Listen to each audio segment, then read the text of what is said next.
And don't tell me that I need saving. Finally awake and living. Yeah, yeah. The pressure inside was building. I felt under attack. And now my mind's attacked. And I've chosen my path.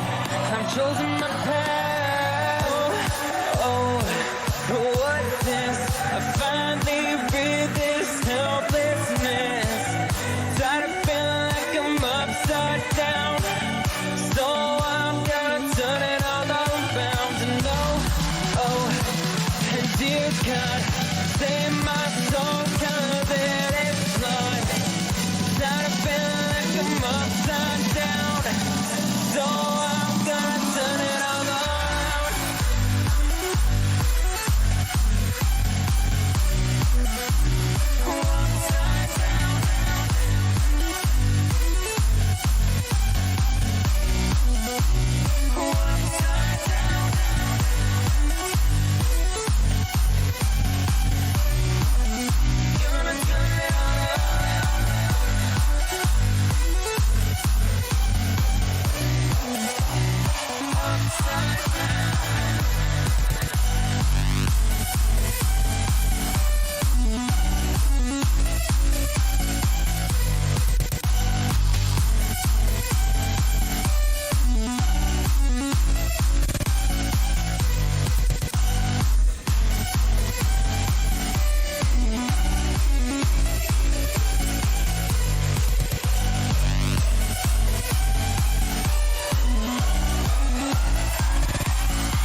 Alright, I'm going to just assume that this is working fine.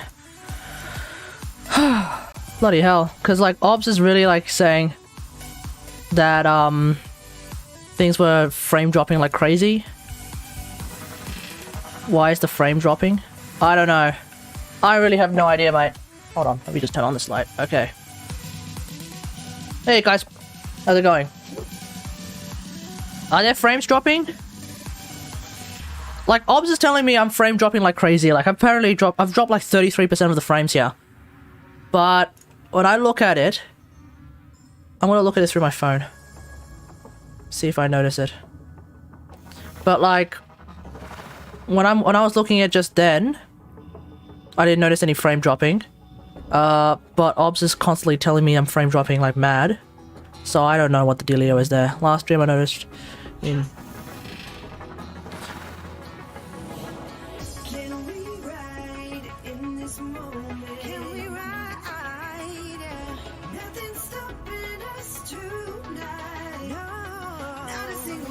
Hold on, let me just send a text.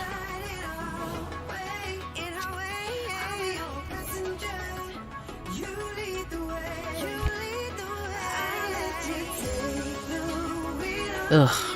Okay.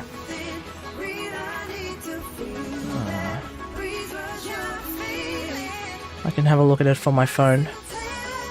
Let's see if I notice anything. Whoops.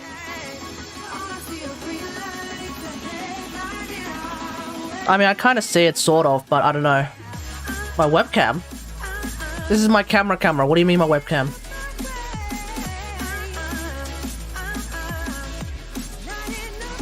What is happening here?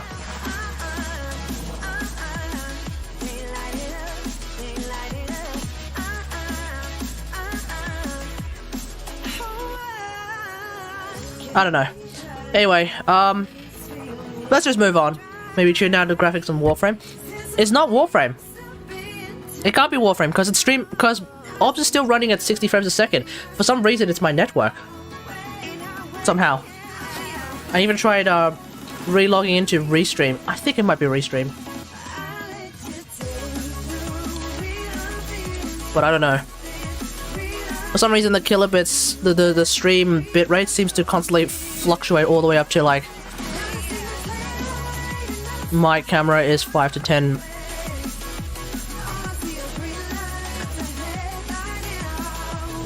It is like maybe 1 or 2 frames behind. But is it actually like... No? I'm looking at it from my phone, it seems fine. Like, it might be 1 or 2 frames behind the audio, but it's not that far behind. Wait. If it's that far behind on your side, you might want to restart the... You might want to refresh the page, mate, because, that seems extra scuffed. Anyway, let's just move on. I'm just going to ignore it now.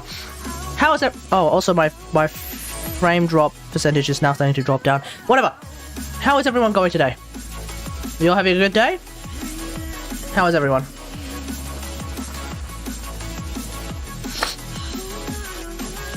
On your end, it's fine? Yeah, I think it's fine then. I'm good. How are you? I'm doing alright, mate. I'm doing alright. Obviously, just a couple of technical issues, I guess. But we'll just have to cut. We'll just have to, like, basically jump and no. What's the word I'm looking for? Not cut and dry. We're gonna have to just. Either way, we're just gonna have to figure out what we're gonna do. As you can see, we have a DevStream this month that came out today, so DevStream is happening. You just finished your Plexus build. Ooh, Josh has finished his Plexus build. You can link Plexus builds, actually, so Josh, if you want to link me your Plexus build, we'll have a look at it afterwards. Hopefully, well, you're a Gunnery streamer, so you probably have a pretty decent Plexus build, let's be real here. Or at least one that can be, you know, discussed and can be argued for, so, you know, there we go. Someone mentioned that apparently other content creators have vastly different Plexus builds, not just compared to mine. You can't link them? Pretty sure you can. Wasn't there, like, one of the patch notes was like, hey, if you want to link, if you link a Plexus build that's completely empty. Wait, why did I think you could link them then? Oh, apparently there was a bug where you could apparently link a Plexus build that was empty, and then it would cause an error or something. Wasn't that like one of the patch notes today? Let me have a look.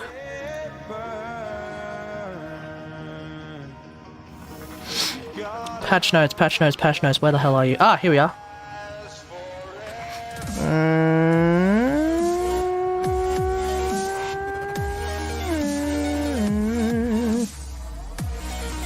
Fixed script error. Oh no, I completely misread that. It's just mod linking a loadout, not mod linking a Plexus build. Oh, I can't even. Oh, friggin' mega lol, I can't even read. I can't even read. Well, dyslexic Gunnery is back at it again. Oof. Alright. We'll watch the. Let's watch the dev stream about. You know what? Let's watch the dev stream in about 10 minutes. Hey Google, set a timer for 10 minutes.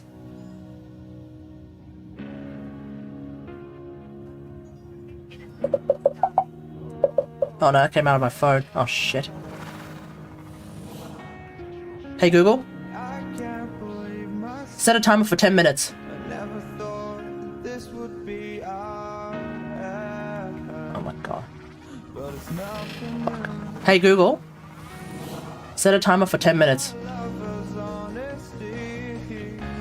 10 minutes, starting now. Alrighty. You can send them to. We can send you them on Discord. True. You can send them on You can send a screenshot on Discord. The or as we like to call it, the good old-fashioned way.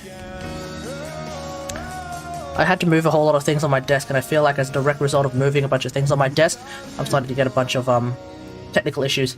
But we'll figure it out. Like, for one thing, I probably shouldn't be having a phone charger so damn close to the fans of my laptop. I think they said they are looking into the on-call with privileges, and I hope as part of the dev stream. Let's not spoil the dev stream too much. I mean, yeah, it's just a general dev stream, so you know, not terribly important as opposed to like a Railjack dev stream. But let's not spoil the dev stream because we're about to go into it in great detail in a sec anyway. So we should be okay. Okay. Other than that, how am I? I'm doing alright, mate. Thanks for asking.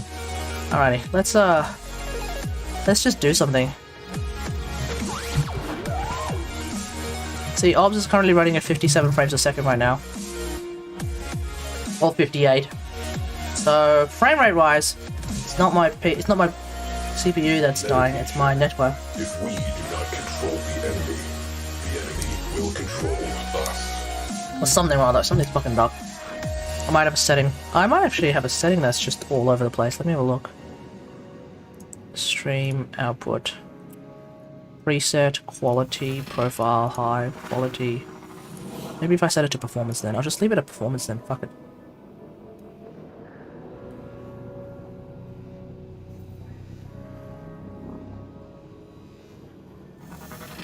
That was the reason? Oh my god! Oh my god! Was that the actual reason? Oh, come on, OBS. Come on. You're a little bit better than that. Quite literally, right? So, quite literally, oh shit, I can't set this. Okay, hold on. So, quite literally, right? If I open up my settings and go to output, you see this part here where it says performance? So I originally had it at quality, because, you know, fuck it, why not, you're right? But it wasn't, but when it was in quality mode, it still kind of frame drops a little bit, but it doesn't frame drop as much now. I could go for max performance, or low latency quality, low latency performance. That's probably going to be a giant shit show. We'll just stick to performance. Fuck it, you know? Fuck it. It's fine, the way it is. I think crisis averted. Was it the wall again? What wall? Oh, the emote wall? No. No, I don't think it's the emote wall. Then again, nobody's using it. Speaking of the emote wall.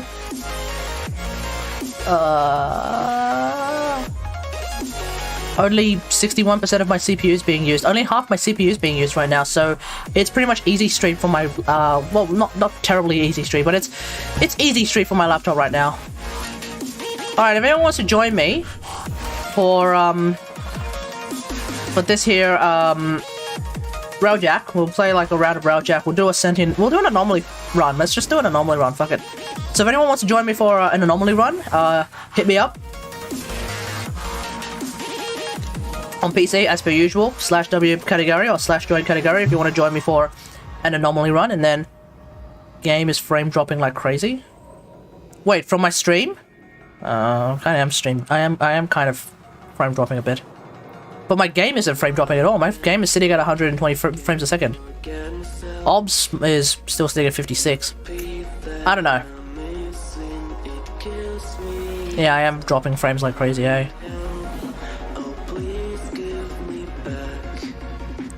I don't know. There's something fucked up about my I think there's something fucked up about Restream. It was working perfectly fine earlier. Fuck. I might try to use a different network later. I don't know. Anyway, let's just see how we go. If anyone wants to join me, if not, I should be okay.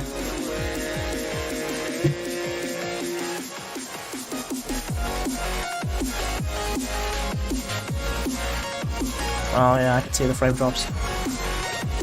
Well, either way, it's smooth enough. I'm just kind of moving around just to see what it looks like on my phone.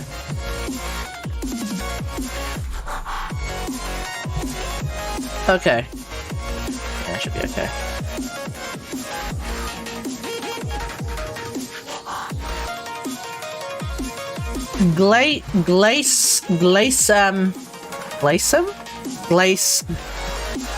Glacium. I think that's the name. Glacium. How's it going, mate? What did I miss? Nothing much. Nothing much. Alright, if you're noticing frame dropping, then you know, focus on the sound of my voice. Okay. If anyone wants to join me, as per usual, it's /W category or /join category, pick one. Otherwise, we're just going to do this bit of a random ass Anomaly run.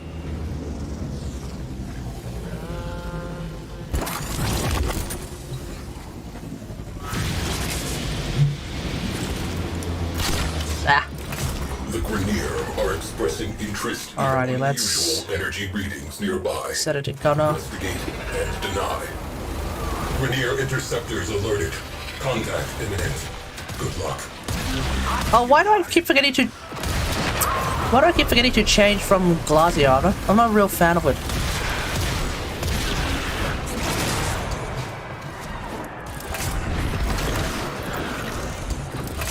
Okay, I'm gonna have to do this.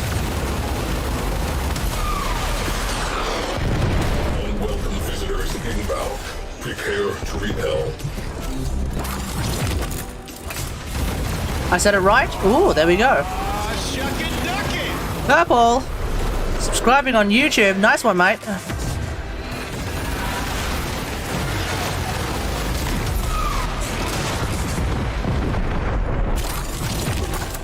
Enemy squadrons. What's with my normal Pressure.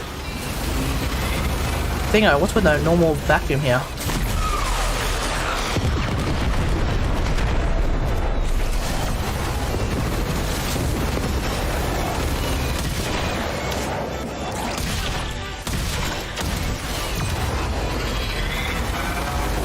Oh, it seems like when I...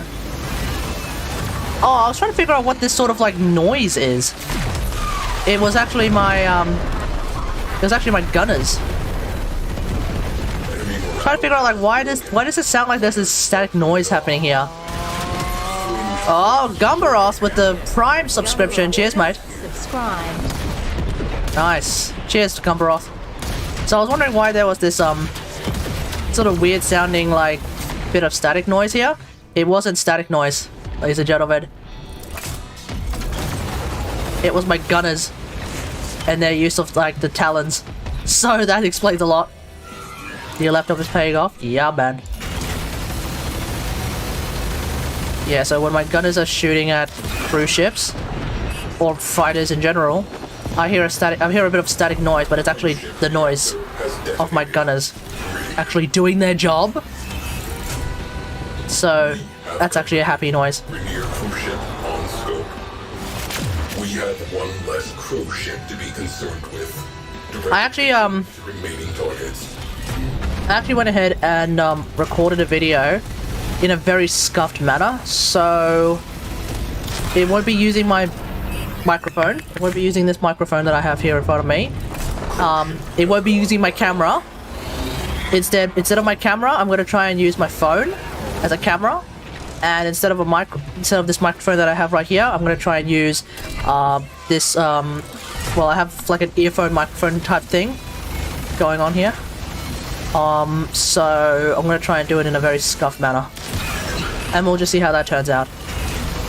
Am I actually going to be able to get through this entire mission on nothing but artillery cheap shot? Inbound. Oh my god, I actually can get through this entire mission with artillery cheap shot Remaining targets. to try and leave my setup. Yeah, basically, so I don't have to carry, like... Because this thing, I can potentially fit this in my bag, but I don't necessarily want to bring it along. Was there a... What the? Was there a, Was that a ram sled that just went right past my... Yep. I don't know. And also, I don't really want to bring my camera at the moment, while I'm just trying to settle down and shit, because this...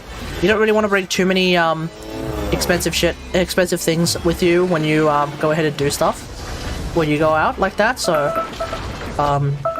Bit of a scuffed setup is usually the way to go. Okay. Okay, I'm gonna let... Arleth pilot my Railjack. Arquin slingshot loaded. 10-0 in the barrel.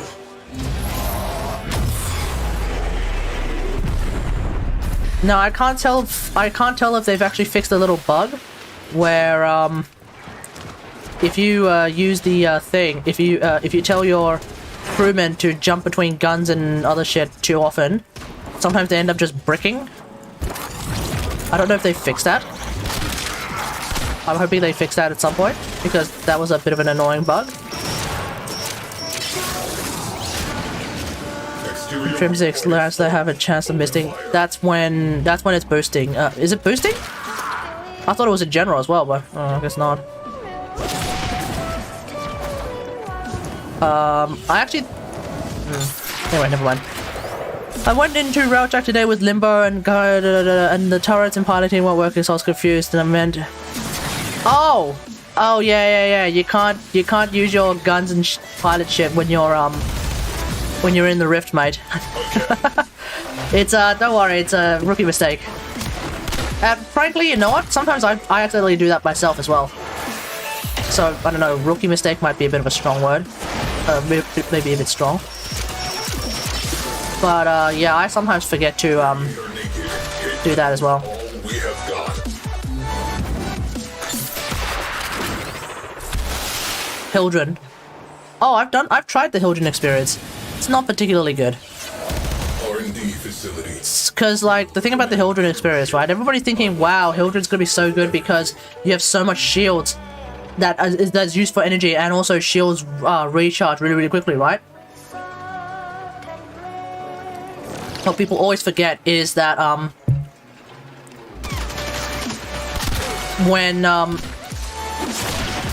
when you have a giant energy pool in the form of shields, guess what? Your battle avionics suddenly cost like 10 times as much energy. So there's a little bit of tough shit get hit right there. What does happen though is that you have absolutely oh, I gotta do a video about using a cruise ship with is it Onslaught Matrix? I don't remember. Oh, you sons of bitches. Get out of my ship. Okay. Defend.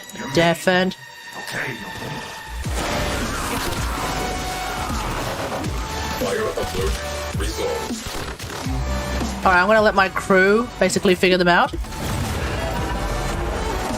3 of them killing the enemies, we should be okay.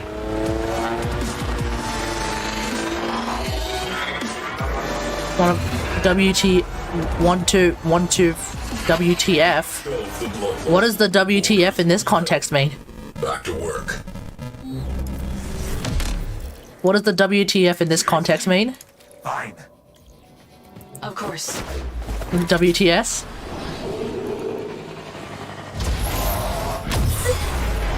Come on! Revealed. No! I completely missed! Structure. Board it. Kill everything that moves. Go now. Damn it, pilot! Olive! Down or I'm dead. Systems don't give laws. Damn it, Olive! What the hell, bro? You fucked me there, buddy. You fucked me there. Okay, welcome back. Welcome back, time slip. Okay, you're not piloting yet. You got it. I think this this particular Red Veil guy is very chill. Can pilot now. Yeah, this particular Red Veil guy. See, normally the Red Veil crewmen are like, "Are you kidding? You're gonna bloody tell me this?" Or like, "Who am I? You freaking butler or some shit?" But this guy's actually really chill. You know me. Like, okay, cool beats. Good to know. I thought it was meant to be Syndicate based. Like some of the things they say are Syndicate based. For example, Bethel in New Loka, there's like bless the mother and all that shit. Okay, cool beats. That makes sense. New Loka, bunch of fucking tree huggers. You know? But when it comes to everything else, oh shit! How did I die?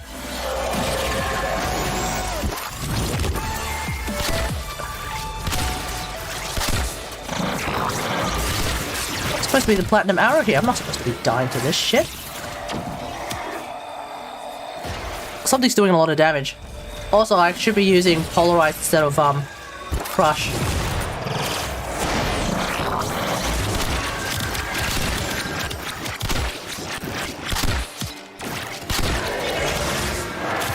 Kate's dying. Yeah, man, Kate's dying. Oof. Imagine dying in 2021. Aren't I supposed to be the guy who's really, really good at Railjack missions? What the fuck's going on here? Okay, I'm ignoring that one. Let's just move on. Imagine dying in 2022. Yeah, it's called Corona memes.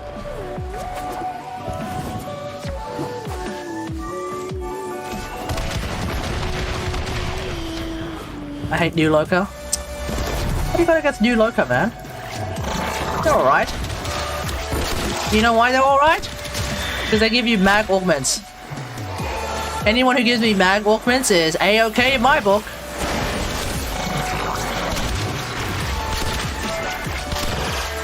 So how do people make their own rooms in the dojo? You pretty much just set up a room. Just make sure you have the space, to make sure you have your dojo has the energy, you're good to go. That's a dead end.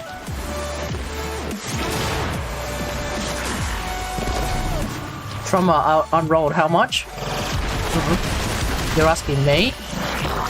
Because if I were to buy one, if I were to try and buy a trauma ribbon, I wouldn't.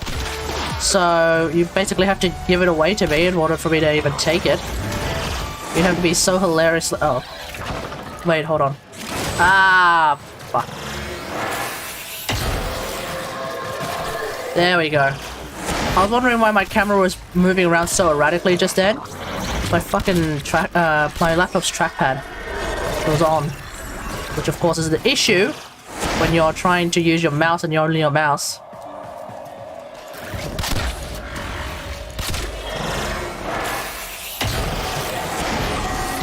You put greedy pull on Nyx. Oh, okay, yeah, that makes sense. So you're basically doing it for, so if anything, you're not actually doing it for gameplay purposes, you're just doing it for thematic purposes. Fair enough.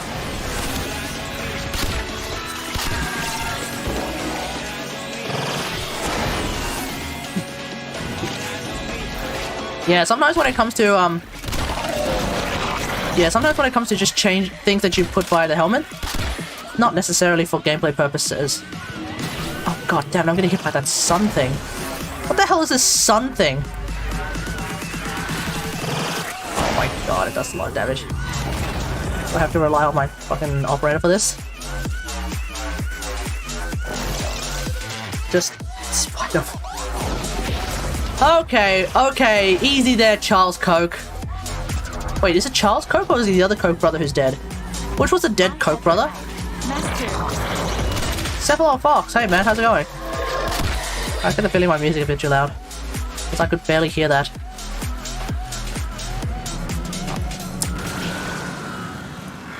Hold on, just one sec, folks. Alright, there we go. Finish playing with my friend. If I'm playing.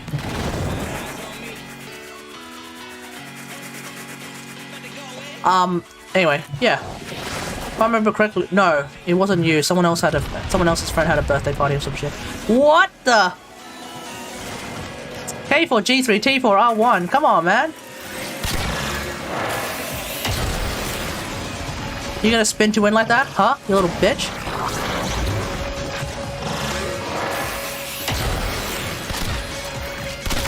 Oh shit, I'm out of energy. No further sentience are incoming.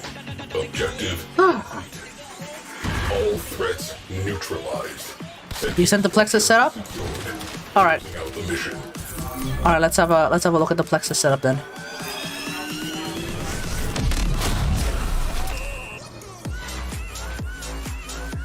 Vidar plating again. Nice. I've been meaning to check out those Vidar platings and max out my Vidar plating, so let's do that.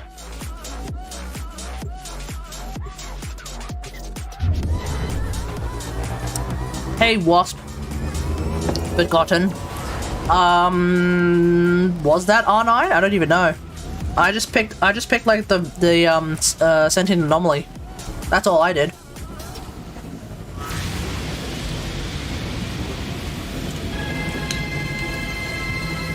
Okay.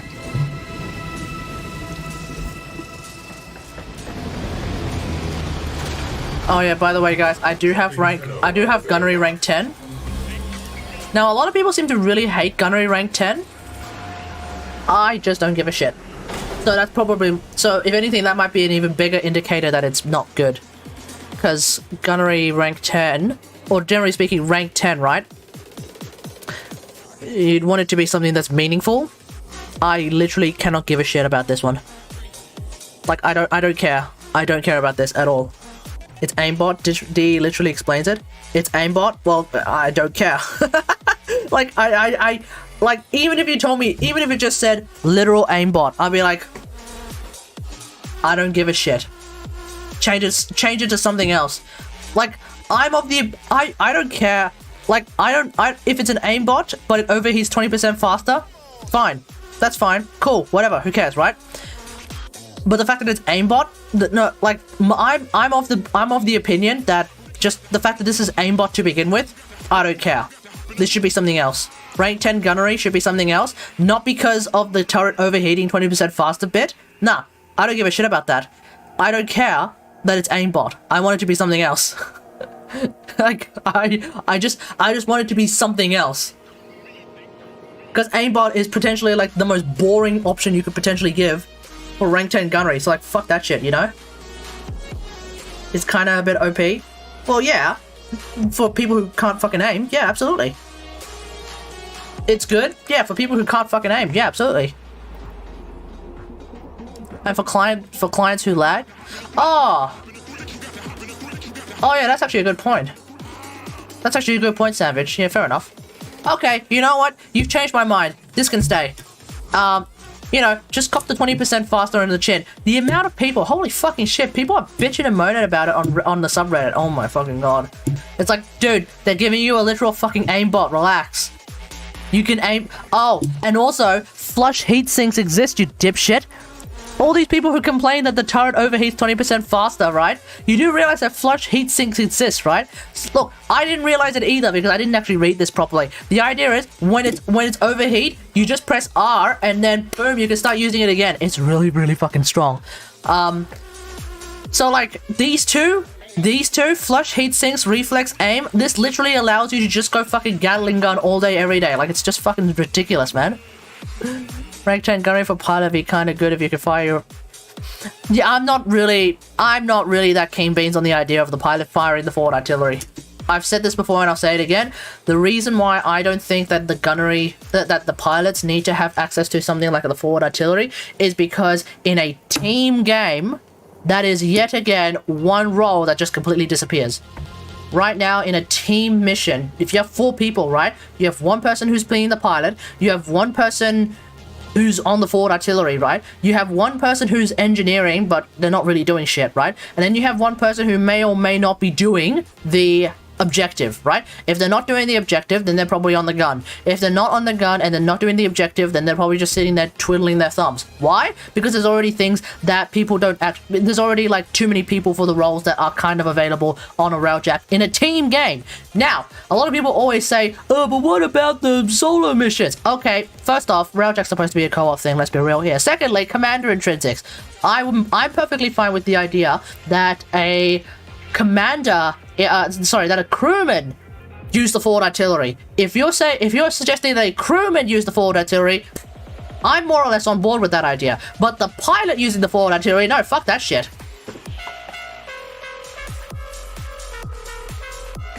Something like it's removing roles, so no. Yeah, exactly. In a team game, in a team mission, you're literally removing a role. And then there's people who are like, oh, but what if, yeah, but like if someone's in the forward artillery, then the pilot wouldn't have to use the forward artillery. There's not going to be a person in the forward artillery if the pilot can use the forward artillery. That's the deal. Like, that's just not going to happen. They're going to sit there, right? They're going to sit there in the forward artillery and be like, hey, I want to use the forward artillery. And the pilot's going to be like, fuck you, I'm going to use the forward artillery. Like, what is this? So no, I'm completely against the idea of the pilot using the forward artillery. I think it's an absolutely ridiculous suggestion. Now watch DE implemented. Watch DE implemented. Yeah, no. Did they actually say that in the dev stream? I usually end up engineer, which is even more boring because of the new Sentinel. Oh, I was gonna say the new engineer role is even more boring just because of the forge. Like and because flux energy doesn't exist anymore, it's now warframe energy. So, you know, I'm still not entirely convinced that the energy change was necessary either. The answer, I think, for everyone who's bitching and moaning about how in solo play they don't like the idea of having to get out of their seat to use the forward artillery, put it as a commander intrinsic. Or not as a commander intrinsic, sorry. Just put it as, just code it for the people. Just code it for your crewmen. That's it. Done. Won't spoil it in chat unless PB does it.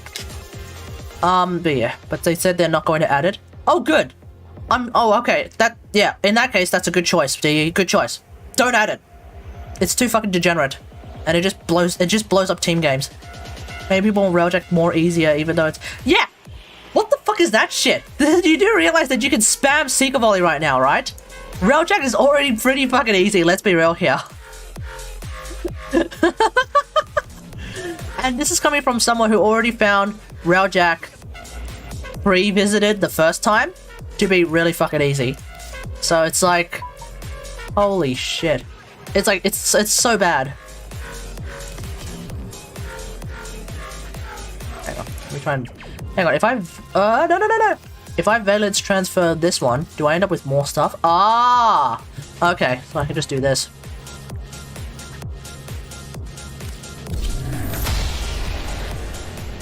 So nerf Wolf of Saturn 6 tankiness. See, the thing about the Wolf of Saturn 6, right? So there's a little bit of a difference there. I am not particularly keen beans on an enemy who is tanky because I can't use abilities on them. Anything where I can't really use abilities on an enemy, that's where I draw the line, right?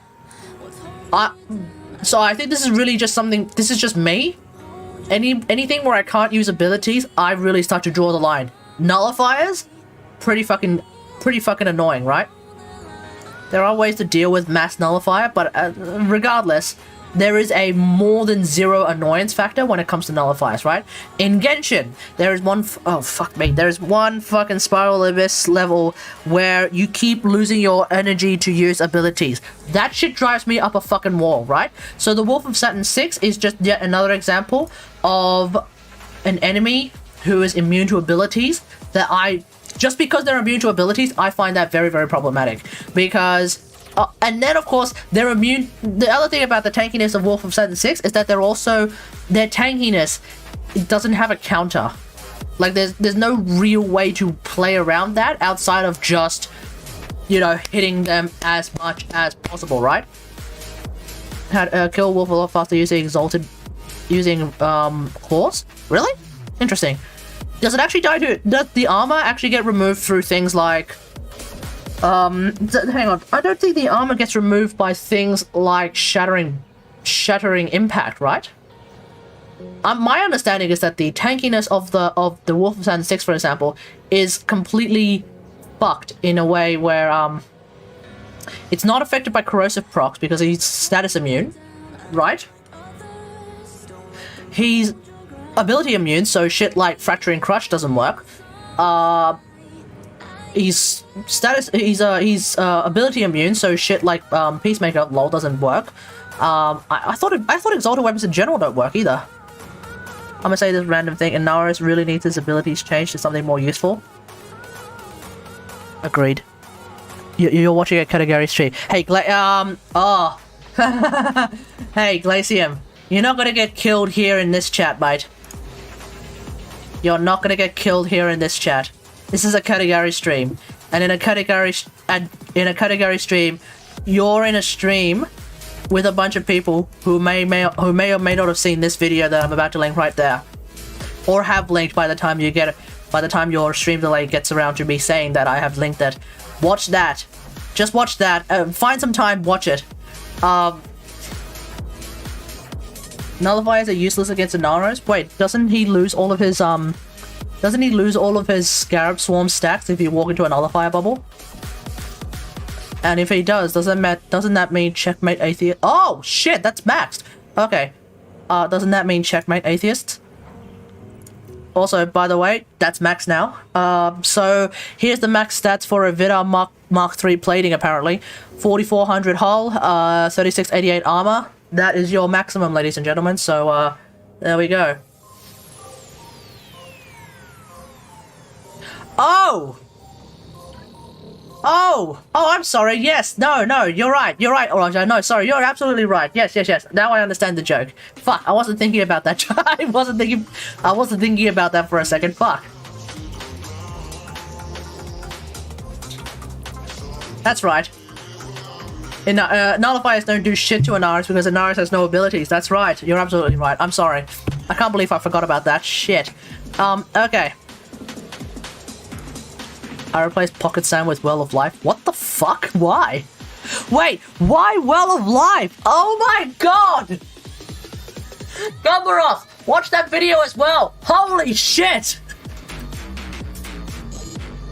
Why the fuck would you replace an Inaros ability with a healing ability? What the fuck? Wait, no! What the fuck? Oh my god! Gumbaroth, stop! Oh my god!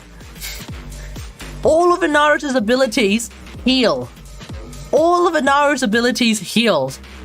Every single one of Inaros' fucking abilities heals, mate.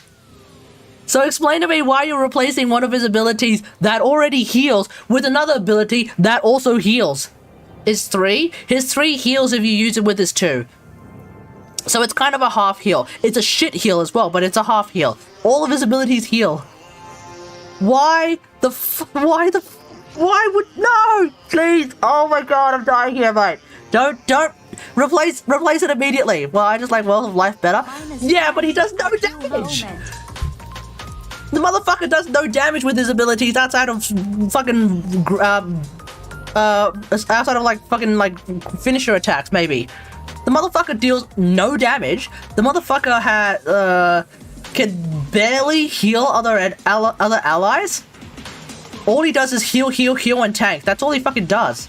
Oh, and maybe crowd control. Sandstorm crowd control is a bit much. I do okay with Sandstorm and stuff. Wait, how? How? Sandstorm does jack shit. It just flings enemies around. It's a worse tornado. Sandstorm is tornado if tornado was. Well, Sandstorm is tornado when tornado wasn't reworked. And also, Sandstorm doesn't even allow you to shoot your own Sandstorm to do a ton of damage with a sniper rifle to all nearby enemies. So it's a shit tornado. It's a dirt tornado. That's what it is. His augment for his 3. Hang on. How are you building? Hang on. Okay, how are you building Inaros? Okay, here's the big question. How are you building Inaros? How much power strength do you have on Inaros? Because here's how I see it. When it comes to most Inaros builds, generally speaking, you don't bother with power strength.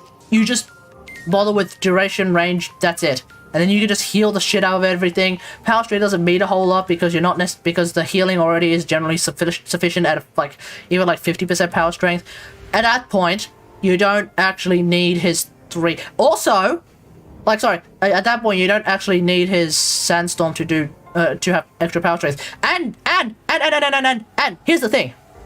His augment is actually kind of what's the word here? His augment anti-synergizes with his Sandstorm. Why?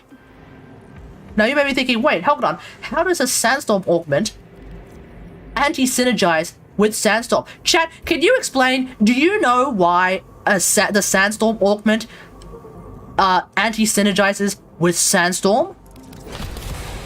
Do you know why?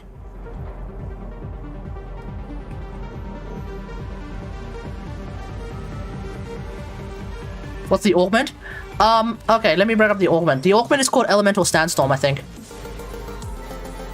Yeah, it is. I think. No, that's exactly what it's called. No. You're thinking about the Desiccate. You're thinking about Desiccation, I think. No, not Desiccation. What the fuck? You're thinking about his one augment. So the Sandstorm augment is called Elemental Sandstorm. Sandstorm has a 50% chance of inflicting status effects based on the damage types and mods on equipped melee weapon. Okay. Chat, do you know why this anti-synergizes with his own fucking Sandstorm? I'll tell you why.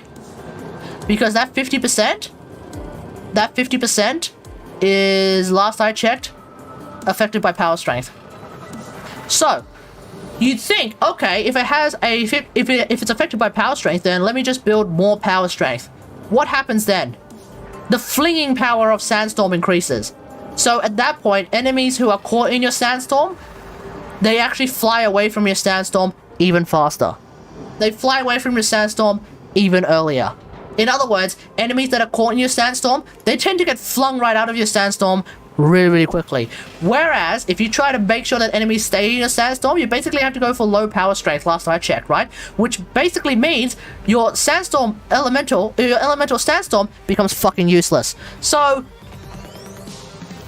I hate this augment. This augment anti-synergizes with its own fucking self. Like, I don't get it. Now, am I wrong? This is my understanding of it. Now, am I wrong?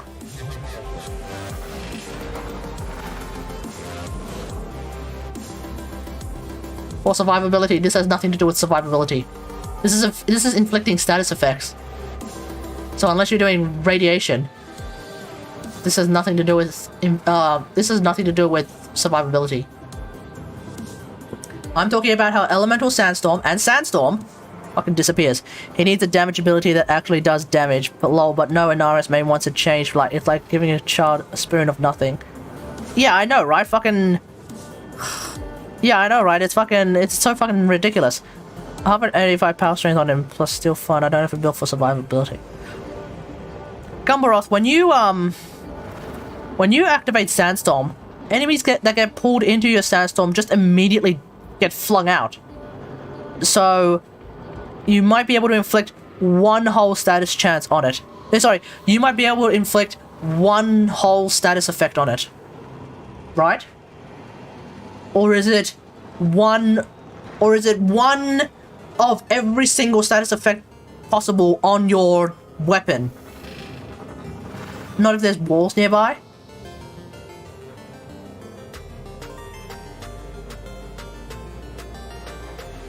You'd have to have a lot of range then.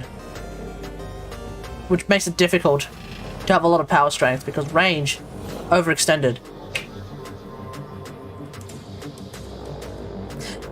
I guess in a corridor you can make use of this, but outside of corridors, oh, you're fucked. And there's a lot of big open rooms in Warframe, so this is kind of dog shit.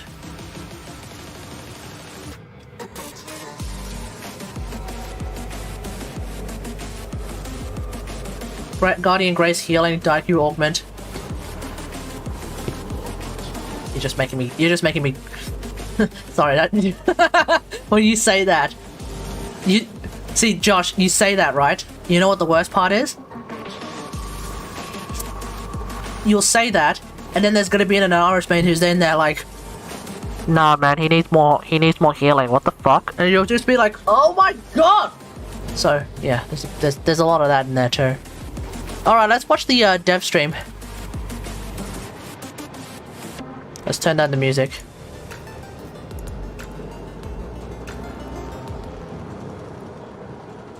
Let's turn down the game audio as well. So I only use him for disruption? Wait, how is he useful for disruption?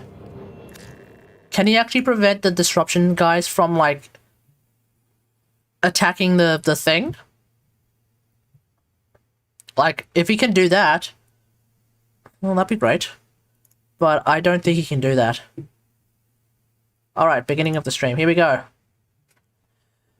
I just want him to have an actual use like he's useless. Yep. Alright, let's watch the dev stream. Let me know if you hear any echo. I'm not gonna bother recording this.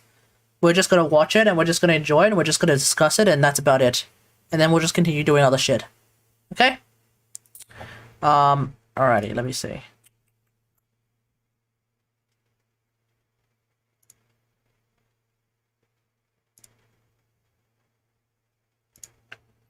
Hang on, let me just type something in.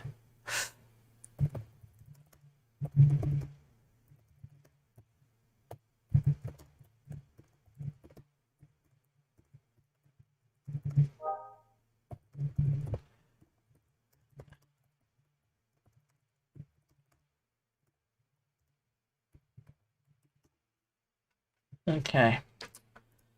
Let's do this. Oh, okay, see you, Cephalon Fox. Oh, you sent me some shit on Discord. What is this?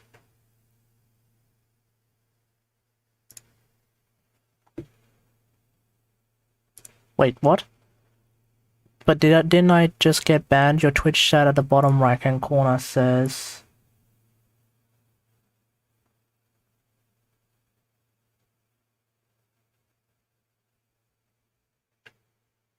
What the hell is that? Evidently not. Yeah, you're able to chat, so I think you'll be fine. That was weird. Okay, let's move on. Okay.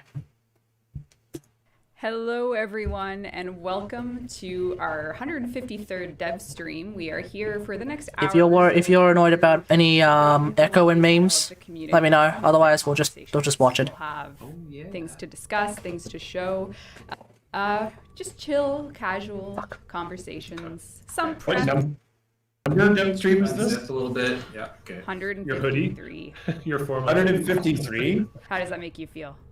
Oh, this is like that Boyhood movie almost, right? Or we could edit this and just like watch ourselves deteriorate. like the Linklater movie, like over the course of 8 years. This is totally a Linklater movie. Hype about Sevengoth? Yeah, I'm pretty hyped for Sevengoth as well. Remember, when Sevengoth comes out, Inaros becomes even more useless. The topic for this stream is our 8-year anniversary stuff, but before we get to that, I don't know, maybe in someone in chat, maybe this is your first dev stream, even though it's our 153rd? 153rd, Rebecca. That's because you were quiet last time, Steve. Who's too loud? Me? You are.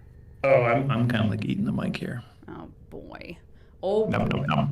Well, we might as well do some intros. My name's Rebecca. I'll be hosting the stream, and to my right is Sheldon. Oh yeah, that's me. Hey, I'm Sheldon. Good to see you guys. Thanks for coming to watch us. We can't wait to tell you exciting news from the world of Warframe. Below? Me? Nope. Hi. Steve. No, which one? Below you? Oh, I thought you were going. Well, how are we doing this? Are we I thought you were going going clockwise. Fine. Like I'm looking at the. Okay. Oh shit. Hi, I'm Steve. Thanks for watching. Thanks for tuning in. Scott, you're next. No, wait, no, it's... Now we got you, Scott. I'm Scott. Hi. Hey. And I guess Jeff then next. It's ended. I guess I'm Jeff. Come Wait, on. what's ended? Cool. Welcome everyone. For the next hour, we'll be giving away 3 platinum prizes. We'll be giving away an Octavia Prime Access, and we'll also be talking about our 8-year anniversary plans, Call of the Tempestari launch window, and of course, information about the Xbox Series X and S build, which is our next-gen build for Xbox. We'll give you a launch window on that as well. If you're watching for 30 minutes, you can claim using Twitch Drops 2.0 a Rush Repair drone. So no matter what platform you're on, you can grab one of these for watching today for 30 minutes, and that'll let you instantly claim an armament or component from your wreckage for Railjack. So that'll be good. And right after the stream on all platforms, you'll be able to get 2 Gift of the Lotus alerts, which will give you... One's kind of easy, one's kind of hard. You'll be able to get a built Forma, so right after the stream, you'll be able to grab one of those if you log into the game to play for it on all platforms, and a built Aura Forma. So both of these will be available for you to claim if you hop in game to play. So make sure you get them. Awesome. They're coming. Yeah. I wonder if someone had claimed every Gift of the Lotus since this, what they would have. Like, what's if you did every post-stream alert or gift from in all the history? What type of like pimp? Oh, you're just setting her up for some stats. Oh, you got an Aura Forma? Okay. We can solve this. I want a deep dive, yeah. 153 streams. We started doing these, I think, after the 3rd dev stream, and we only used to do 1, and it used to always be a catalyst or a reactor, and I would go back and forth. But then we started shifting into ribbons. Obviously, because I didn't watch it in time, I wouldn't have gotten the thing. Rip me, am I right? So we have a few different things. You So were that organized on the 3rd stream? I think we were, because someone brought up the idea of like we should reward players for watching after, and then we did the alerts. But yeah. What you're saying is we'll never know. We'll never No. I could go back and watch each stream and see what I wait, said. it's the GIF. Is that Oh, is this gift? is this Gift of the Lotus? Oh, okay. Yeah, we can do that afterwards. Stream's canceled. Now, but let's do our first platinum prize. If it's Gift of the Lotus, we can just do it afterwards. Plat. And we'll give it to a very lucky viewer watching right now, guys. Someone very lucky.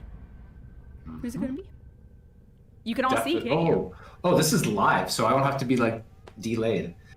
Askuro. Underscore. Askuro. Askuro underscore. Congratulations, you've won 1,000 platinum. Message us and we'll hook you up after the show. Yeah, Natar's getting an arrow to the eye, 100%. That's awesome. Even when the new war comes out. Is it Askuro or Askuro? I think it was. I'm not sure. I'm not sure. There's a deliberate pause to it, I think. You don't. It's fine. We're moving on from that right now. Fair enough. Fair enough. Fair enough. Okay, so we talked about the Gift of the Lotus Alert. I saw, as the seasons change, we're getting into spring. Some Tenno will be wondering when they can return to their peak fashion frame form with some... The fucking bunny ears are back. cosmetics, whether it's the bunny ears, which are available for limited Oh yeah, the egg trail ephemera, that's right. ephemera. This will all be coming next week on all platforms, so Tenno can look forward to getting their... Are they going to be permanent, or are they going to continue to be temporary? Jeff's here and he's a tastemaker. I think they're going to continue being temporary, right? Yeah. I was going to say, because Jeff... 1 month's temporary? Right. There you go. And then, so this will Probably also well concealed with your headphones. yes, Big headphones. big headphones. So next week, starting Wednesday, on all platforms, you'll be able to get this seasonal content, and you can take your screenshots. You can throw on your egg ephemera, whatever you'd like. It'll be there. Well, hold on. They have made things permanent. For example, But I have to say, we do get Valentine's Day arrows. They're now permanent. So Is it another? It's like that Cadbury milk egg. they're not necessarily always going to be temporary. They could be permanent at some point. And then when they come around, you're excited, right? You're excited about them. Okay.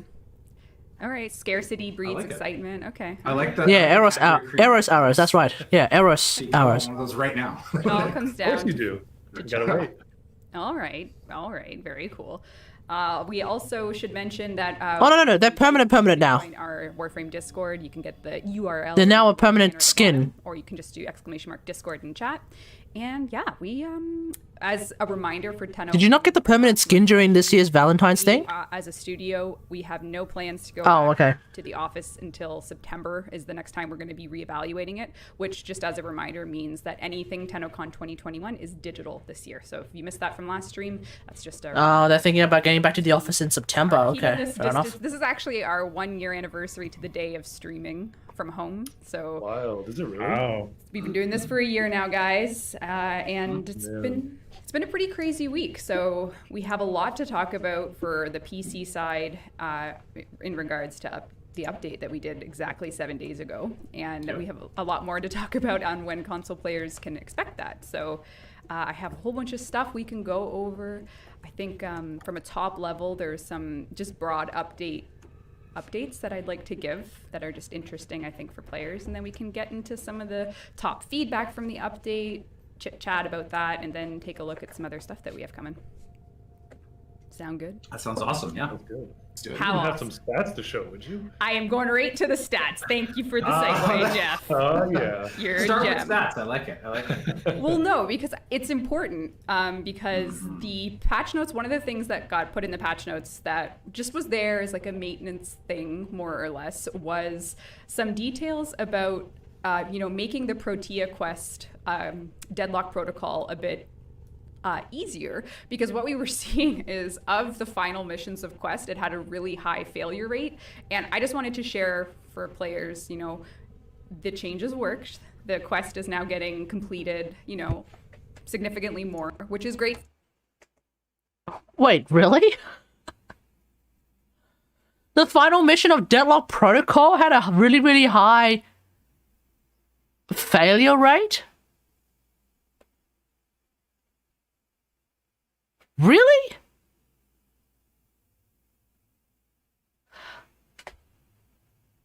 Okay. I mean, I remember when I did it for the first time, right? That bar success rate. Yeah, but see how it's below 50%? So that means up until about March 18th, most people were failing it. I don't know. Okay, I must have been one of those few people who must have succeeded. Didn't I succeed at first time? I don't remember anymore. The Spectres were tanky. Even with the Zorus? I don't bloody remember. It's such an easy mission. I kind of thought so too. Was Deadlock Protocol the one for Protea? Yeah, it was. This is the final mission. After you do it, you get the Protea blueprint, and then you have to go and try and figure it out. But I vaguely remember doing it, and I was like, I vaguely remember hearing people saying like, "Oh my god, this last mission of the quest is so bloody difficult, so bloody difficult, so bloody difficult," right? And then I do it, and I'm like, no? Question mark? I don't know. I had to keep fighting Protea, but wasn't there a no, there was a mechanic towards it, right? It's like you could fuck, I don't even remember what the mission was. I don't remember what the end of the quest was. But I think it was like a you have to do something, and then wait, and then when Protea starts to do some shit, you can kill her. No, that's not it. I don't remember. I don't know. I don't remember exactly what the mission was, but I do sort of vaguely remember that like it wasn't that fucking difficult. You can't kill Protea? Oh, okay. Hit Protea with it.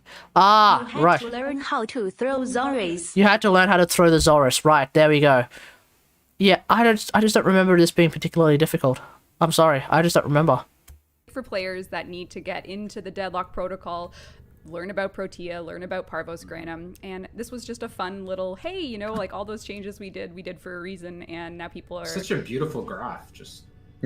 Minimalist. I could look at it for, but apparently it's now easier. Okay, would you like to look at this graph? Okay, sure, whatever. I don't care. Hold on, before it's good. Because obviously I've already finished. Thingo. We're starting with. Obviously, because I already finished Deadlock Protocol, that graph means nothing to me. Set the bar low. Quests that we make. Yeah, set the bar low for the stream. There you go. Then it'll just get better and better the rest of it. Yep. Graph the stream. Yeah. Okay. We didn't make it easy. We just made it easier. It's still not 100. Easy would be no one fails the final boss fight, and before it was too many fails, and now we're at a better spot, I think.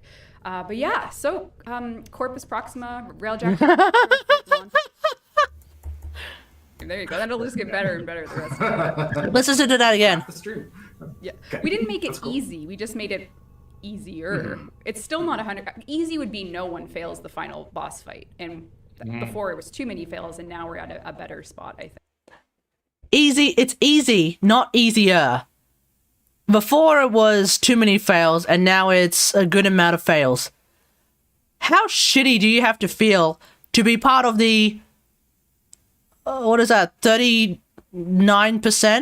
38%? How shitty do you have to feel to be part of the 38% around here, upwards, right? This last 38% of players who still fuck up.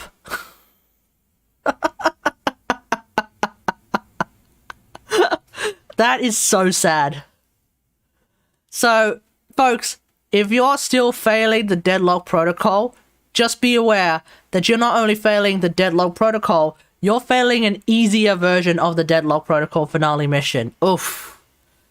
Oof. Ouch. Hey, Dosaku, how's it going, mate? Ouch. Easier. It's still not 100. Easy would be no one fails the final boss fight, and before it was too many fails, and now we're at a better spot, I think. But yeah, so Corpus Proxima, Railjack. If you fail, just know you hella noob. True. We've had a week of, I think, 6 or 7 hot fixes. Probably more to come today. But It's going to be like Jackal I'm fight just saying, press well, X and calling it now. well, we Probably. know that to be true. But what we also Because I don't necessarily need a new Protea blueprint. I have no interest in doing it. The new, That would sting so bad. Yeah, it would. you know, the crew, command intrinsic, all this stuff people have been getting real into. So I'm just wondering, broadly, how do you feel? I feel. How do you feel? Do you feel fine? Yeah, I feel. It was a bit hectic. I think we probably owe some thanks to our PC players for helping us test at that scale, which gives us PC more players confidence to go into test dummies, test dummy prime process for our rest of our platforms, because we have that hotfix freedom on PC. So yeah, we had a lot of complexity. We changed 30%, 38%, I reckon. In relays, and this kind of blew a hole in some of the way our matchmaking and squad management worked. So that required a lot of painful iteration, I think, and some of those hot fixes, I think, were a bit of tense moments here at the studio, trying to solve all those combinations of go back to dry dock at dojo, relays, launch directly from your ship with a client, without, and so on and so forth. So definitely grateful to our patient PC audience who worked through that. And of course, our team who actually has been working through and resolving all those issues, as well as changing how the reward structure works and all those other things that the team did, as well as the huge change with the Plexus and all of that as well, right? And the crew now, we have AI that have to know how to fly the ship and perform repairs for you and stuff. So there's a lot of kind of technical ambition in there, and it was great. It was a great week to kind of shake out those problems, and then off to off to CERT, and even on a all new console as well, right? Yes, it is true. The month of April is going to be We're the guinea pigs that no one listens to. We're the guinea pigs, except for super duper loud, dumb guinea pigs that they listen to sometimes. Update and all the hotfixes that have come with it, and there's been a lot of feedback coming in, a lot of feedback that is also just like feature depth. For example, once players got their hands on their Lich as their crewmate, they would like their Lich to be on call as well, which is a feature right now that you can assign a certain crew member the ability to join you on your on-call missions, and we are working on that. So this is just some quick list of feedback and things that are in progress. I think that came in. I think that's ready to go, probably with Tempestari, if I'm not mistaken. Ooh. Hopefully. Excellent. I know, Jeff, there was some questions about, okay, how are we going to let Liches be more than defenders? And I believe it's all anim at this point, like animation. Yeah, there's just some new content we'll have to make to support that. Hey, Bloodwhite, how's it going? They're gonna talk about a drop. They're gonna talk about an update window soon, I think. Create some custom. That's what they said anyway. I don't know. Setups for them and whatnot. They're just too big for the harnesses? They're just too big. Yeah. Yeah. But it's in the works, so. Okay. So beyond Defender for crew. And then there's just actually some really interesting, because, if you're playing on console, you'll be getting a version of this based on, the iteration that we've done over the past week or so. And then I have another stat, I'm sorry, but... more stats. Yeah. We changed so much, and if you want to just one little slice of the changes, just in action, is the way that battle mods changed. So as you know, we did change tether, and we changed here we go. a whole bunch of battle mods, and it's actually really fun to look over time at how everything avionic missions before and after Corpus Railjack. So what you can actually see is before the update, the only avionic that got the most, like, this is tether. Holy fucking shit! Oh my god! And people think that the tether nerf was not a good idea. Fuck off! See how much tether was being used? Holy shit! Oh my god! Hearing about speak this text, and she can't resist. She is forced to speak this message. It's pointless, but it is forced. What are you gonna do? Nothing. Nothing worth doing, 'cause it's not doing anything useful. Just for fun. Nothing else. Nothing else matters. Just let this message go through the chat, 'cause this is the joke. Oh, hang on, I fucked it up. It was supposed to be this one. That's the one I was supposed to fucking type in. That's what I could do. So when you say so what? I can't believe I fucked that up. Let me do it again, because this is what it's supposed to be doing. So. You're hearing about speak So this it's like text, all of that. and she can't resist. She is forced to speak this message. It's pointless, but it is forced. What are you gonna do? Nothing. Nothing worth doing, 'cause it's not doing any. There we go. Yeah, that's what it's supposed to do. Also, oh shit. One sec, I just realized my fucking emote wall is missing. So if I do TTS skip now, yeah, there we go. Now my emote wall's working. Anyway, Anyway, tether. Because people keep thinking that tether is nerfed to the ground, then nobody's fucking using it anymore. It's still strong, guys. What the fuck? What's being used more now? Blackout Pulse. Interesting. Shatter Burst. Very interesting. Seeker Volley, obviously, because Seeker Volley is now hilariously overpowered. And that's going... Look, Seeker Volley is going to go up to tether levels. And at that point, Seeker Volley is going to need a bit of a nerf, let's be real here. Like, Seeker Volley... They said they're going to do something about Seeker Volley? Okay, well, let's just find out what they're going to do. Up here, and everything else was at the very bottom, as you can see.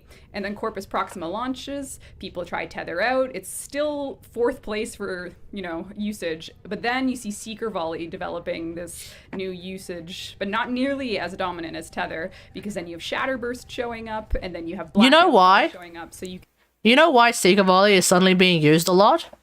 I actually think it's not because Seeker Volley got buffed in the damage per se. Well, no, there's 2 reasons. Number 1, energy. The energy change just meant that people could spam Seeker Volley all fucking day long. Especially if you're using Lavos, you can basically just spam Seeker Volley all day long, right? Number 2, all the missiles now will now constantly and consistently aim for enemies. Before, you would always lose out on about, like, 30% of your missiles. Because some of them would just, like, fucking piss off. The charge time didn't mean jack shit. The thing is, Seeker Volley was always... in some way, shape, or form good.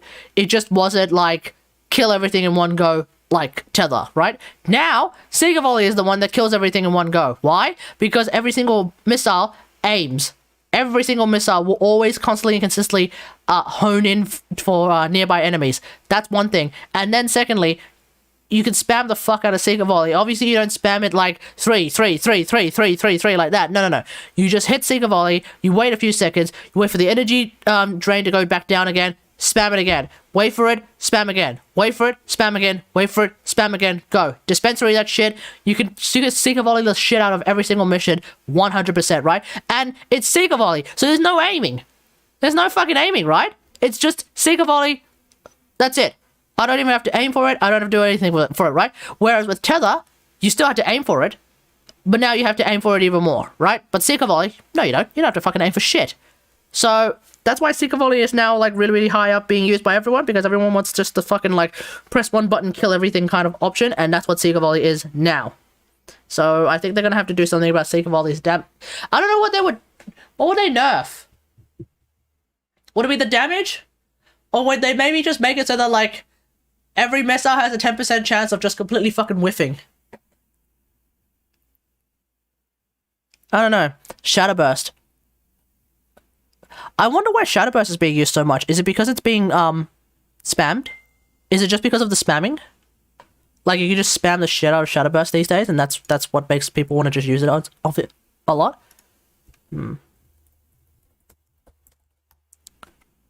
I don't know.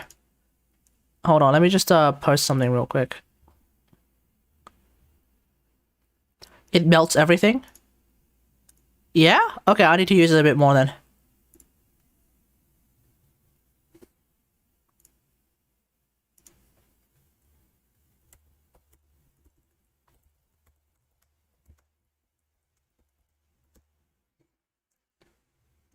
It's just too many missiles in volley. Too many missiles in the volley, huh? Could be.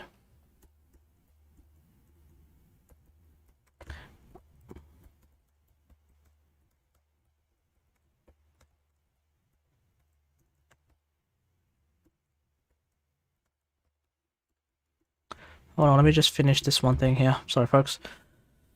I don't know. I'm a little bit surprised that, look at that waterfall, though. Yeah, that waterfall. Make it shoot less rockets. Yeah, it could be just the amount of rockets. It's 25 right now. It used to be 50. I think. It used to be 50, now it's like 25. Maybe bring it down to like 15. But I don't know, there's just something like unsatisfactory about just shooting 15 rockets. I think the amount of missiles that it shoots is fine, just like the way it looks and shit like that. Maybe just nerf the damage by about 20%. So 25 rockets. You nerf the damage by 20%. It effectively has the damage of 20 rockets.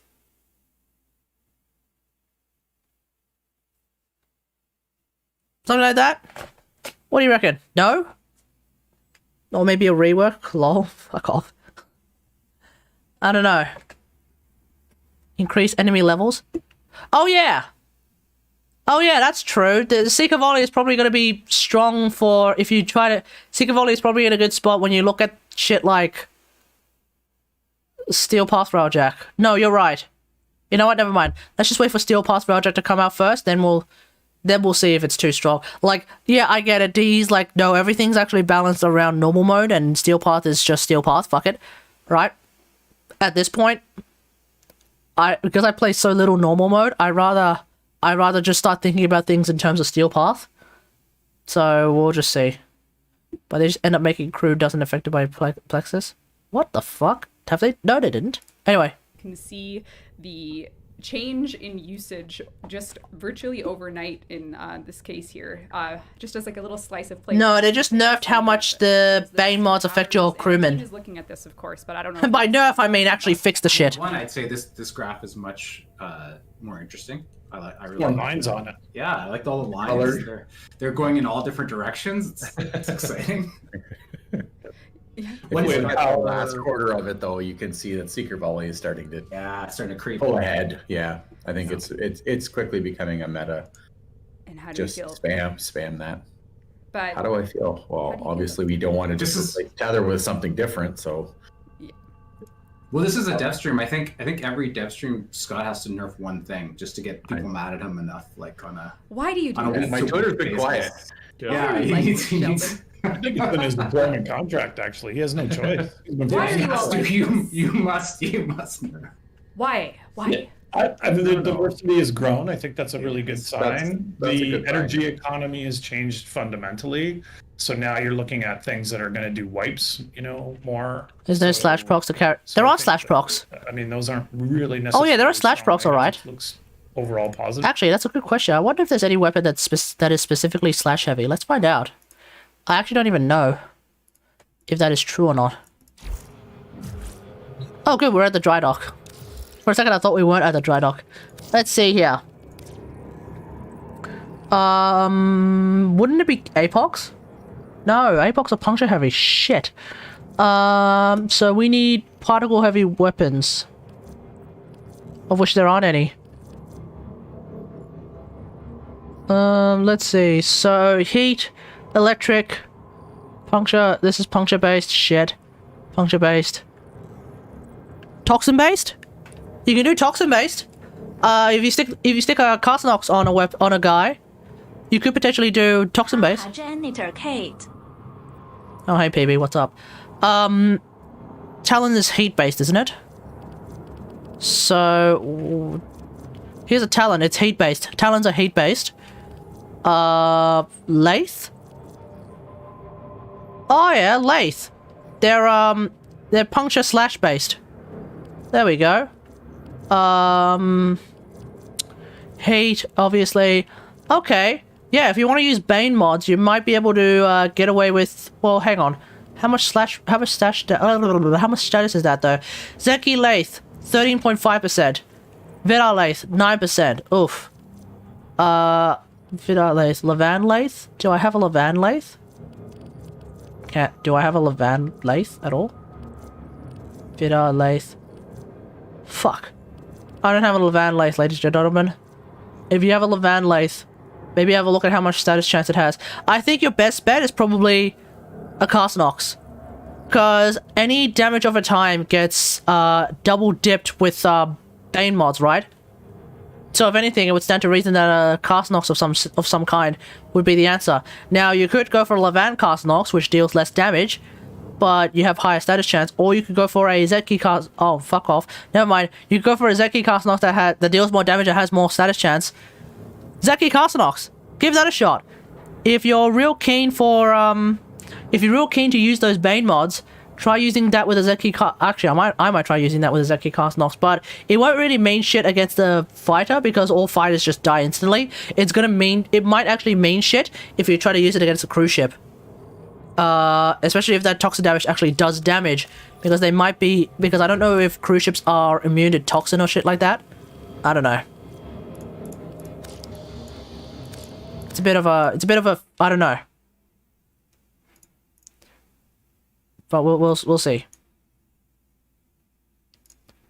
Alright, let's just continue going. Laser projectiles are very sad. Yeah, it is. If it fired 9 really powerful missiles, it would feel really fun. Feels lame because it blows up every entire spawns on one button press. I guess that's a big question then. So right now we have 25 missiles.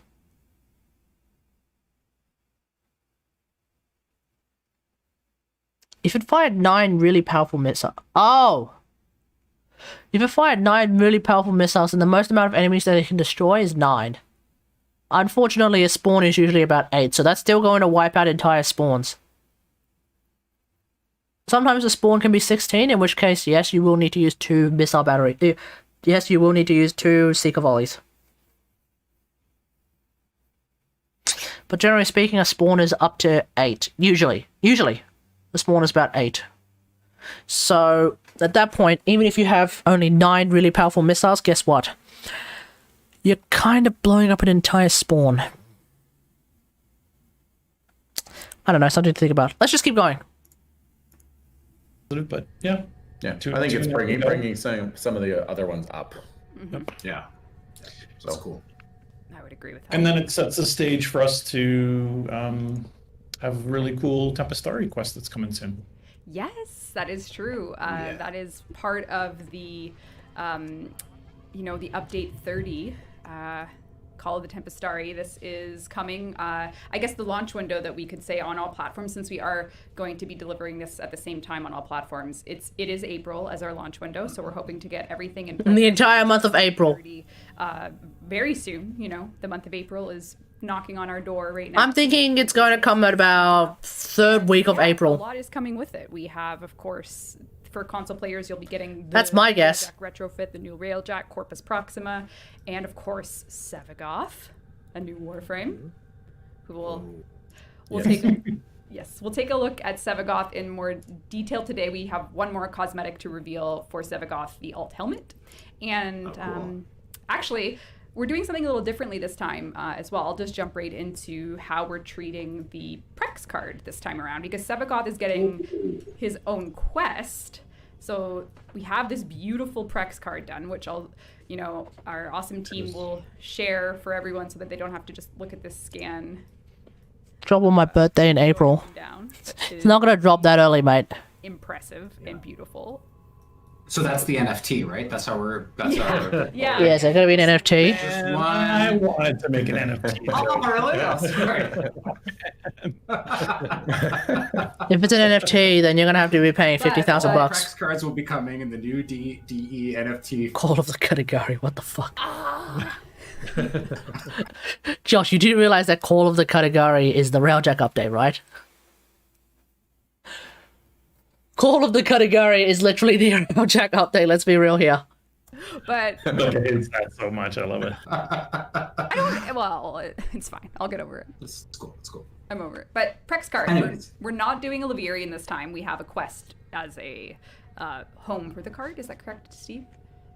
That's right. Yep. So we put the effort into Call of Tempestari, which is a story about kind of this mysterious ancient thistle, and also has a really cool character and some really, really interesting, unique moments in the quest. It's a shorter quest, but we put the energy into that story instead of the Levirian, which I think is a trade-off that I would make again. But here we are. So we're going to put the Prex into the quest itself.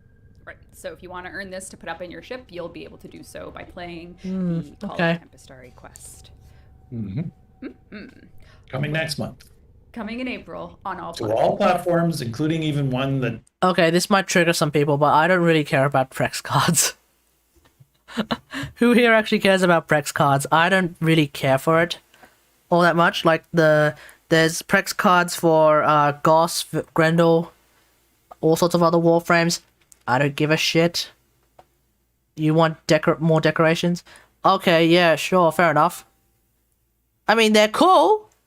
They're cool, and if it's and if In the actual reality, gives a single tiny FUCK about cards. well, cards in general are very important. For example, a Yu-Gi-Oh deck is probably one of the most important things you could have in your entire house. So, you know, cards in general are very useful.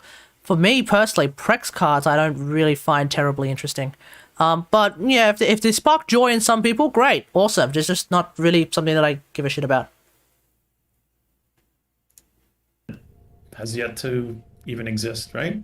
That's right. The April is also our launch month for the next generation Xbox build of Warframe. That will include Update 30. Yes. So if you play on Xbox Series X or S, you will be in April receiving Update 30 and the next gen build. So that is all coming in April. And if you play on PlayStation 5, I always like to say this stuff where there's something about, you know, one platform. We often have something we do on PC that benefits console, or we do performance testing, say on a platform like Switch, which is like a battery operated thing, and those performance optimizations make their way also to our PC audience, and they benefit as well. While working on that's if you're lucky. One of the consoles, one of our engineers discovered that we had like a very bad threading condition inside our memory allocator, and now load times are cut in half on PlayStation 5 with this next build. So they were fast before, and now they're going to be dramatically faster. It's so exciting. Oh, that's cool.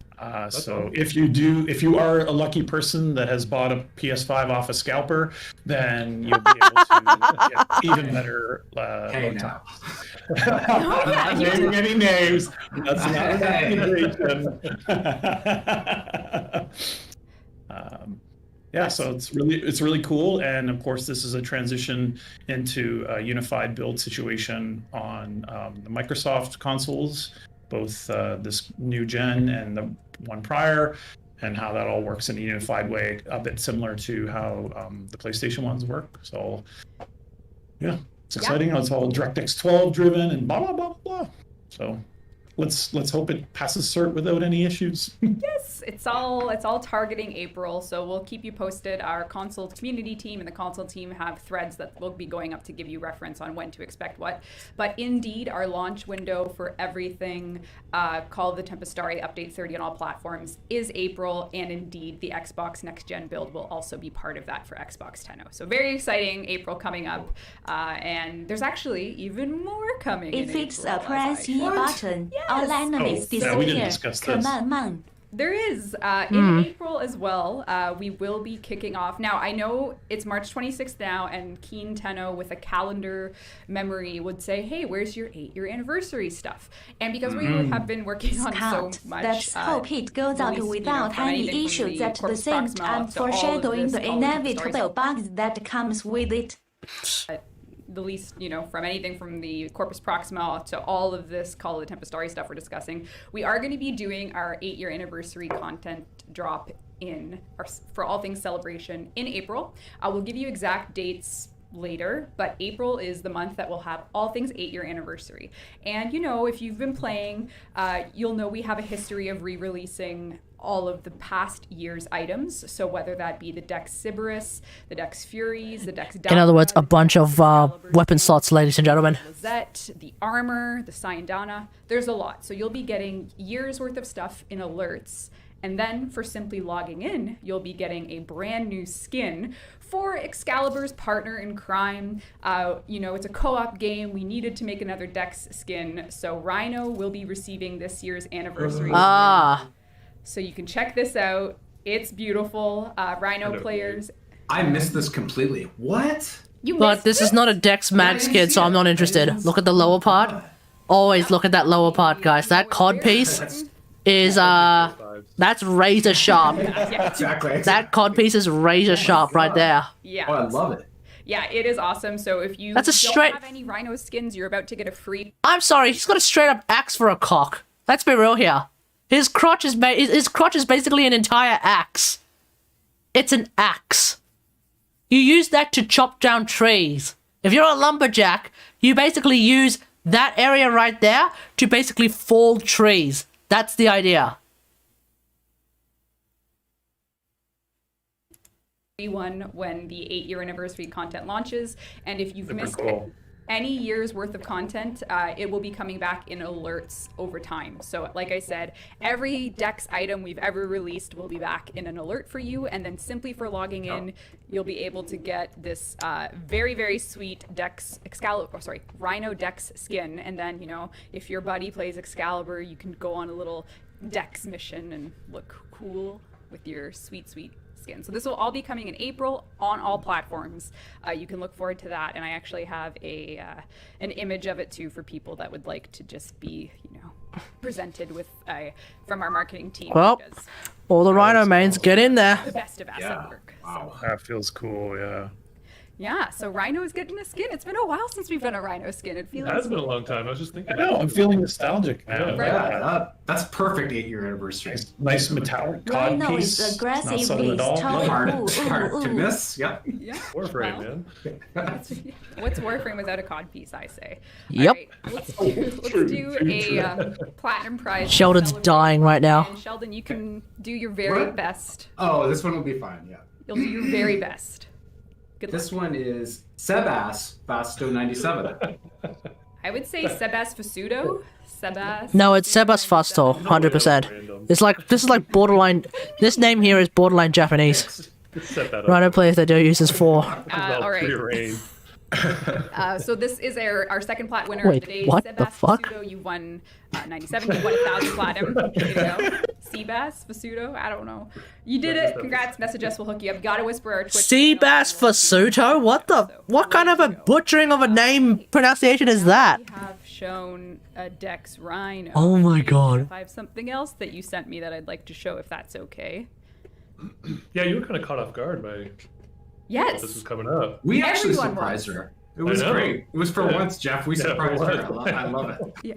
We got a work in progress sculpt of our Girl Mirage Deluxe. Mm-hmm. What's going on here? Yeah. This is Mirage Deluxe? Holy shit. It's good. This is the. This actually looks pretty good. But it'll be ready for the update 30. Are you sure? Is this coming for... Like you're really? sure it's coming in update 30? That's so cool. I'm Yeah, sure. that's Is this great. coming for... This is coming with Koala Tempestari? Because I'm going to stress her out, but Elise is even Dope. trying real hard to get an animation set for her. So, yeah. So I'll probably get it. kind of a new. I think Not gonna once lie, we I'll probably started actually get using this. the animation sets with deluxes, the animators kind of got. The fall colors are a bit fucked, but you know, a bit of coloring and this will look really good. Also, we're trying to get an animation set. I think this will look really good. Cool design. Yes, this was actually made by a player, Cleo, who's also a Warframe creator, and they, did this fan concept, and we were like, hey, we don't have a Mirage Deluxe, and that's pretty beautiful. Mind if we, buy it out? And now here we are, and it's coming, and it's coming. That's in super update, beautiful. It's coming in update 30. Oh, so this is actually fan made. Okay, yeah, that's pretty good. Mirage. I love it. If you're a Mirage main, you'll be using. I don't think it has a name yet, but we will give you the name in the near future to hook you up with all things Mirage Deluxe on our latest build, our next update, which is pretty exciting. Mirage gets. That is cool. Yeah. I wonder if Mirage will have been the That longest looks kinda between release emo. and deluxing, like the gap between original Maybe you're not into Mirage, mate. release of a deluxe. I think that looks pretty good. There's probably. I just got all my ranked, all my intrinsics ranked 10. We've come up with so many stats. Well, for next except stream. Commander, This is obviously. just fodder for next month's stream's just gonna be like all these Revenant lines. isn't even close. Revenant. When isn't did even- OG Zephyr ship? Was she before or after? Oh, Zephyr was before Mirage. That was a long. That was embarrassing. So Zephyr would actually probably be the biggest gap. Oh, we lost Scott. He's Okay. We always seem to lose Scott once. He always has to pick a midstream bathroom break. It seems. I think. He might be. Yeah, he just dropped. The helmet looks pretty good. I'm actually more interested in the body of that I skin. don't want to talk to y'all no more. Scott, why'd you leave us? Why don't you tell us a bit about why you left us? He was bragging about his Wi-Fi that he bought so much. Yep, and- he has. and Yeah. Oh, he's gonna blame it on the app too. Right? It's The app. Must be the app. $10 billion worth. Okay, it's your internet, buddy. Give us a break. Everything else was working. I was sitting there watching myself frozen. Okay. All right. Fair How enough. was that? It was good. It's good It's time. indistinguishable from normal, eh? Yeah, exactly. Well, I figure we might as well take a look at. So what we're going to do for the rest of the stream, we're going to take a quick look at Sevagoth's alt helmet. Then we're going to take a look at some more quest stuff, and then we'll do some. We have lots and lots of questions from the community, so then we'll just do some Q&A. So if that works. For I might just stop at a Q&A because Fantastic. because generally speaking, the Qs are fucked, and then the A's are a bit ugh. The Granum Void. All right, let's have a look at what's happening here. And then I'll, get my idle going. I'm just going to quickly turn the game down. I think the players are about to get a very loud situation here. All right, so we have Sevagoth. As we know, Sevagoth casts Sevagoth's Shadow, which I've actually customized. I apologize in advance, Jeff, that it's not the default colors. So as players know, they can expect Sevagoth is the headliner Warframe coming in Update 30. And as, you'll be no doubt surprised that alt helmets are very popular. Fashion frame, very important. So let's take a look at Sevagoth's alt helmet. The Q&A has some good questions. I think you'll find it Okay, very I guess I'll stick around then. Very piratey. Let's take a closer. Oh yeah, get it tighter there. Yeah. It was cool. Liger, this is, again, for people that know, Liger designed. So do you want? Okay, so I guess if you're playing Sevagoth, you get to choose between very pointy helmet or not pointy helmet at all. Oh, cool. I show a character. Oh yeah. Oh yeah. So yeah, I've already kind of been spoiled about that shit. Okay, we'll keep going then. The elements that got redesigned and why, Jeff?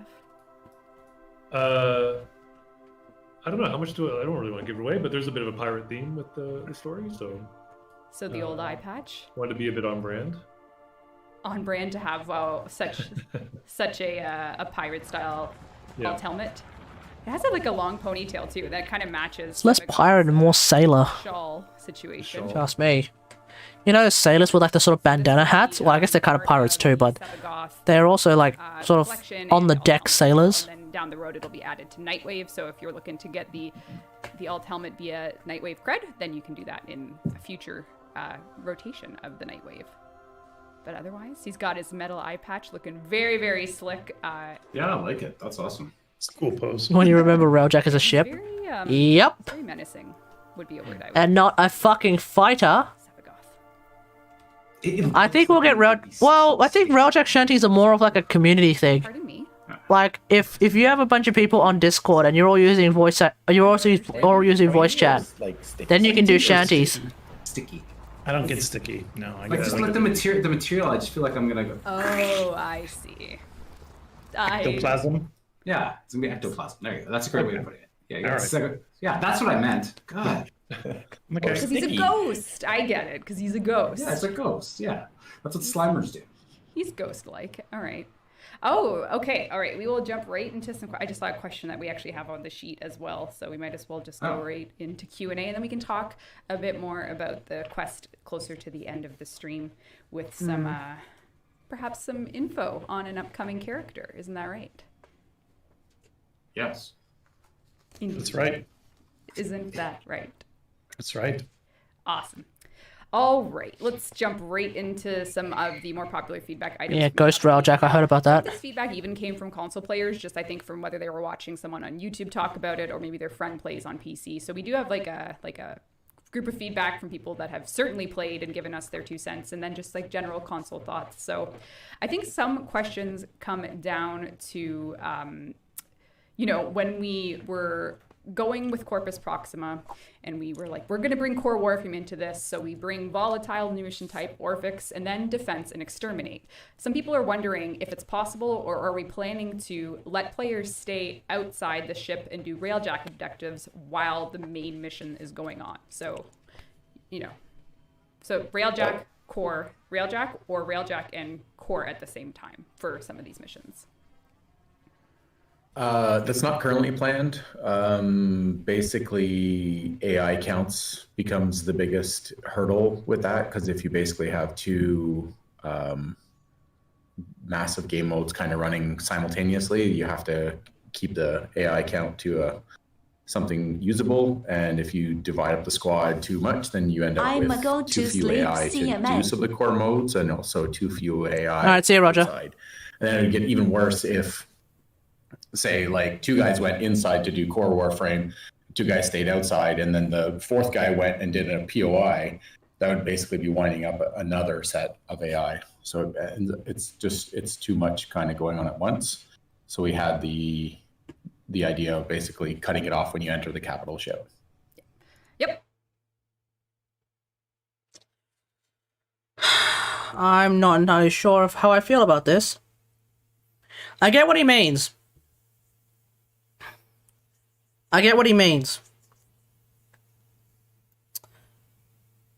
But I feel like there has to be a better answer to this.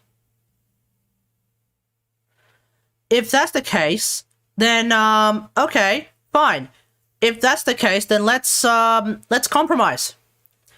POIs and extra shit like that, their AI can just basically, or rather their access can basically be completely yeeted while the main missions are being done. Or even better, make the main missions smaller? Would that not be a suitable answer as well? Because let's see here. For example, Railjack Exterminate. We already have a Railjack Exterminate mission that exists which allows you to actually do stuff with your Railjack. It's called Sentient Anomaly. And alongside the Sentient Anomaly, you also get to do the point of interest, i.e. ship killer platform, etc., etc. And you're also able to still fly around with your Railjack while someone is in a separate place killing sentients. Now, you only kill 20 sentients. Like the Warframe eating a lot of things on a... I guess. I don't know.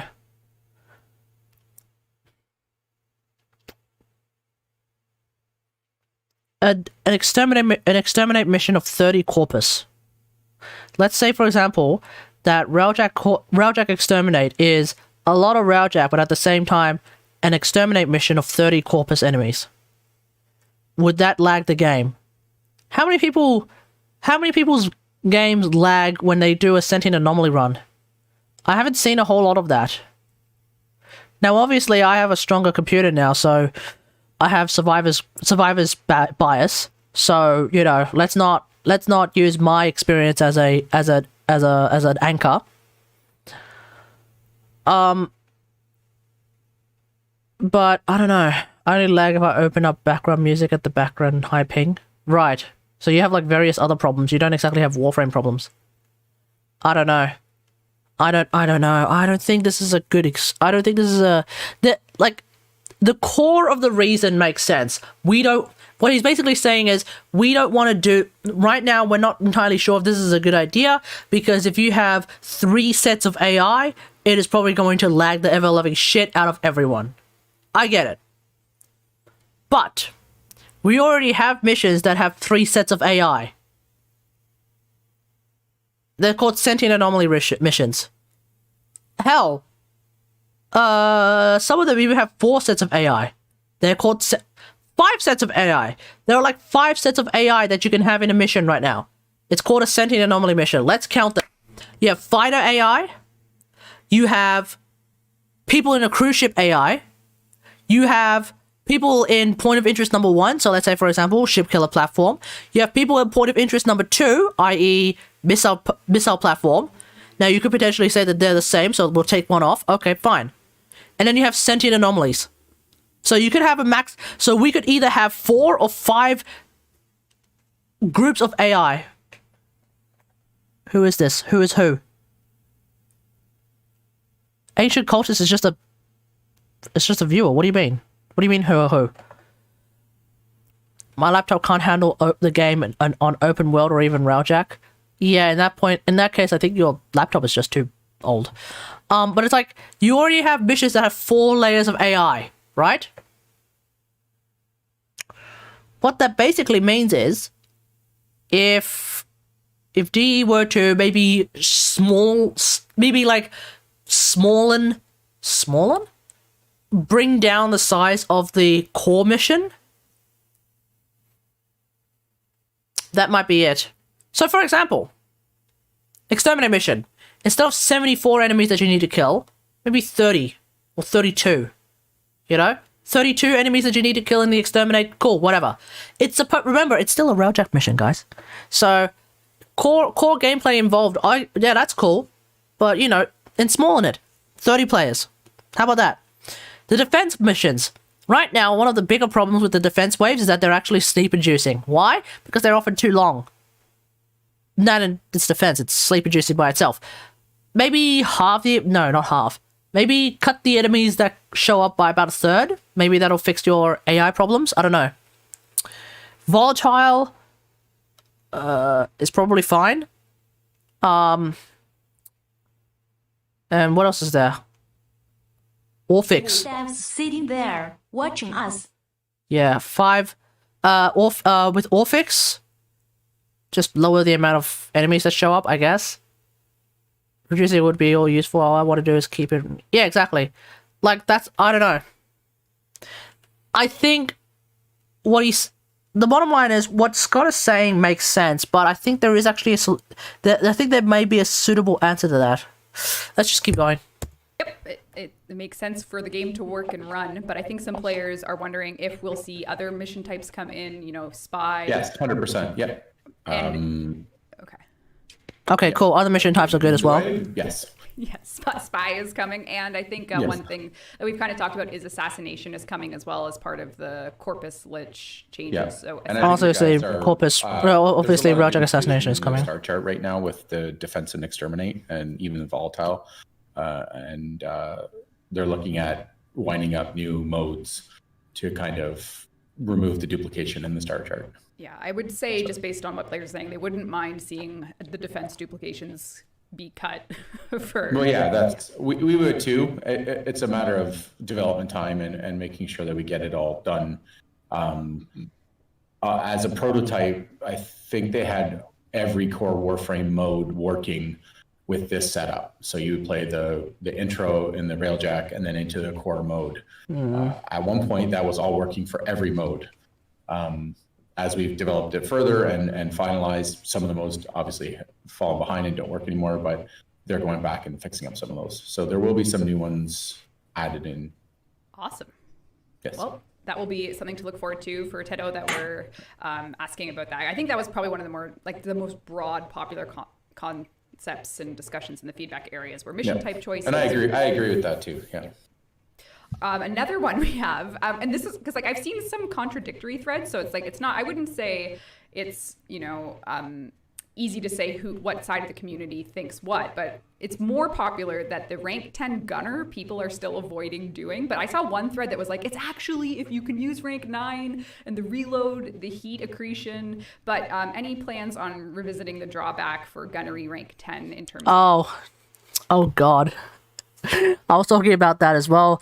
Right before we started even watching this dev stream, I was already saying, like, so many people bitching and moaning about rank 10 gunnery. Because apparently having an aimbot, but having a small downside to the aimbot is apparently too much! Come on, guys. Fucking Christ. Heat accretion rate. Yeah, there's always room to look at reevaluate things. If people have tried the rank 10, it is pretty much auto aim now. Right. So giving you auto aim for free the whole time. Yes, I understand. It pretty much fucking is. But it basically takes all skill out of the aiming side of things. So I kind of really felt there needed to be a little bit of downside. Yeah, there needs to be. 9 helps offset that a bit. And then it offsets it by a lot. Engage it, makes it so you can decide whether or not you want to use it or not. So I'm not against revisiting, but currently I'd like to keep it. But it's usually Scott who's the nerf hammer. No reason why we can't revisit it down the road and have a look. I just saw someone in chat saying, "Oh, please, artillery while pilot," and I think a lot of people for the. I've seen a lot of it. Yeah. I've seen people really want that as well. Playing a lot of solo lately. Working on the quest, it's pretty funny to kill the cruise ships. You have to jump on your super weapon, and I keep forgetting to tell my AI pilot to stop piloting the ship. So I do the whole mission flying, and then I'm like, okay, I gotta kill the cruise ship, jump off, and by the time I get on the gun, the pilot has taken me away. So that's also something. See, if anything, that's actually the AI pilot problem. Just add friendly fire. Like your pilot starts moving, you just go behind him. Nothing personal, pilot. Just cap them. Make you pay for that mistake. I mean, I'll say it again. The answer to this, if you're really fucking pissed off about it, is crewmen being able to use the forward artillery. Done. I mean, I don't know. That sounds pretty straightforward to me. Again, if the pilot is able to use the forward artillery, then in a team game, guess what? Nobody's going to be using the forward artillery. Only the pilot. Exclusive to solo play, like no problem, right? That just sounds like really bad game design. Something that's only available in solo mode. In a game that's usually co-op based. I don't know, that sounds pretty fucked up, if you ask me. Let's just fix it. Make F forward artillery 360 degree angle. Oh my god. Yeah, you might as well also make it auto-aim. Might as well make the fuck. Might as well make the forward artillery have the gunnery rank 10 fucking auto aim shit.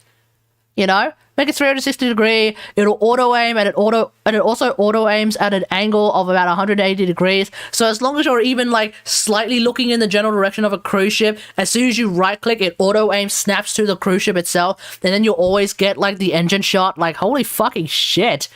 Like. Oh my fucking god, how easy do people want this fucking shit to be? Oh my god. It's now your problem if you miss. Yeah, true. I don't know, man. Christ, there's just something so triggering about it to me. I don't know, it just seems so absurd. You know what? Put it with your AIs. Let your AIs use the forward artillery then, fuck. It's too hard to ask to actually, like, you know, just have some fucking awareness of your fucking ship. Jesus Christ. Yeah. Yeah, I thought I made you rank 5. And then yeah, exactly. Just have an order to use the forward artillery. Done. The Lich was flying, he wouldn't made that choice. Be a different choice. No chance. You'd be ramming it. Yeah, and even then, remember, if you, I'm a little bit hesitant. Destroy cruise. Yeah. And even then, here's the kicker. You have 3 crew members, right? Let's say you put just for the purposes of destroying everything on the map, you have 2 gunners on the guns, and you have 1 gunner on your forward artillery. At that point, if you just... Oh no, you need a pilot, I guess, to... Never mind. Actually, no, fuck it. Look at it this way. You put 1 pilot, you put 1 guy on pilot, you put 1 guy on the forward artillery, you put 1 guy on guns.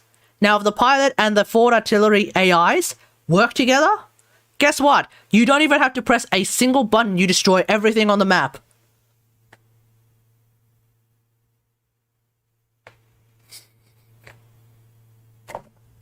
Are we even playing Railjack anymore? Are we even fucking playing Are we even playing a game anymore? Everybody's like, oh, my power fantasy. Yeah, my fucking game. Is this supposed to be a video game, or is this supposed to just be like a film? Is this like a machinima? Are we playing a machinima right now? What's going on here? Jesus Christ. Right into the... Ramming speed. Yes. Yeah, I think the downside about adding the super gun to the pilot would be then everything kind of exists on the pilot station. True! True! That's the problem. And when everything exists, we already have people who complain that everything exists on the pilot. And yet we also have people who complain that the pilot doesn't have access to the forward artillery gun. Fucking make up your minds, community. Holy shit. Like, come on. And it basically allows solo players to jump on the pilot and only ever the pilot, which I'm not sure I really want to go down that road. So you don't. It would be nice to have the crew be able to use forward artillery or vice versa. I agree with you. Yeah. So one of those things. There we go. We'll develop these yes, I actually sort of agree with that idea. But the crew using the forward artillery, cool, go for it. Sheldon now. Sheldon, you're looking a little too quiet up there. I'm coming over to you. What did I made a mistake. Yeah. You didn't make a mistake, but okay. We'll talk evergreen rewards and everything in terms of Railjack. Yeah. Oh, wow. What a time for his internet to cut out. Is that not great? I wanted the pilot to have access to empty side guns, but with Command, there's not much point now. That didn't work? No. Wait, what? Candyman, you didn't realize that as a pilot, you already have access to a pilot gun, right? I don't know. The community needs to be separated between useless and useful for the game moving forward, lol. Yep. I mean, didn't we watch a certain YouTuber's video like last night where we discovered that the guy, despite being a very large and partnered YouTuber, yeah, wait, is that motherfucker even partnered? Let's find out.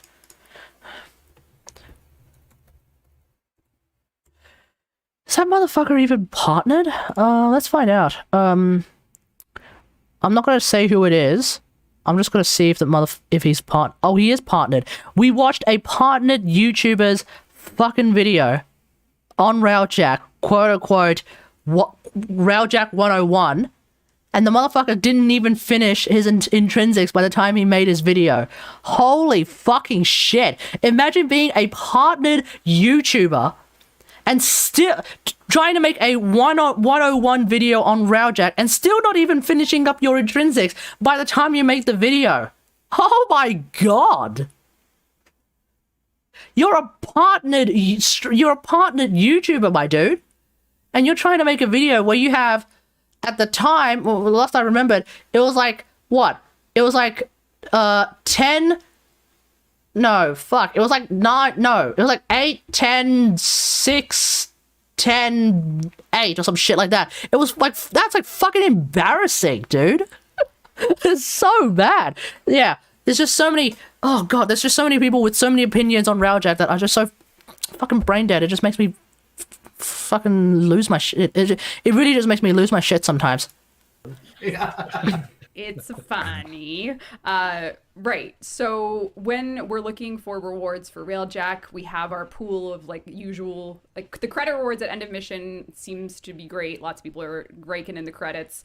And then you got your relics and your endo and then everything else that's in there. But when it comes to just broader rewards or any changes to anything planned right now, any tweaks that you would like to see even at a discussion level? Well, I mean, we talked about the Oh, they're talking about rewards. I will say this. I am finding the plating to be pretty rare. But I might be in the minority of people who was even getting plating in the first place. I have been seeing a lot of posts from people who are saying like... Why the emote wall lags D? Why the emote wall? Just cuz. I mean, it works. And I'm not lagging like crazy, so, you know, it works. What was I saying? I remember seeing a lot of posts and people in the comments even saying like, yo, have you been able to get any plating at all? Like, I've only gotten like 1 plating or I've only gotten 0 plating after like 20 missions. And I'm like, whoa, holy crap, what the hell? That being said though, I've done quite a handful of missions now and I've only gotten a grand total of like 5. I've only gotten a grand total of 5. So even for me, I'm finding plating to be a little bit hardcore rare if you ask me, but I don't know. What do you guys reckon?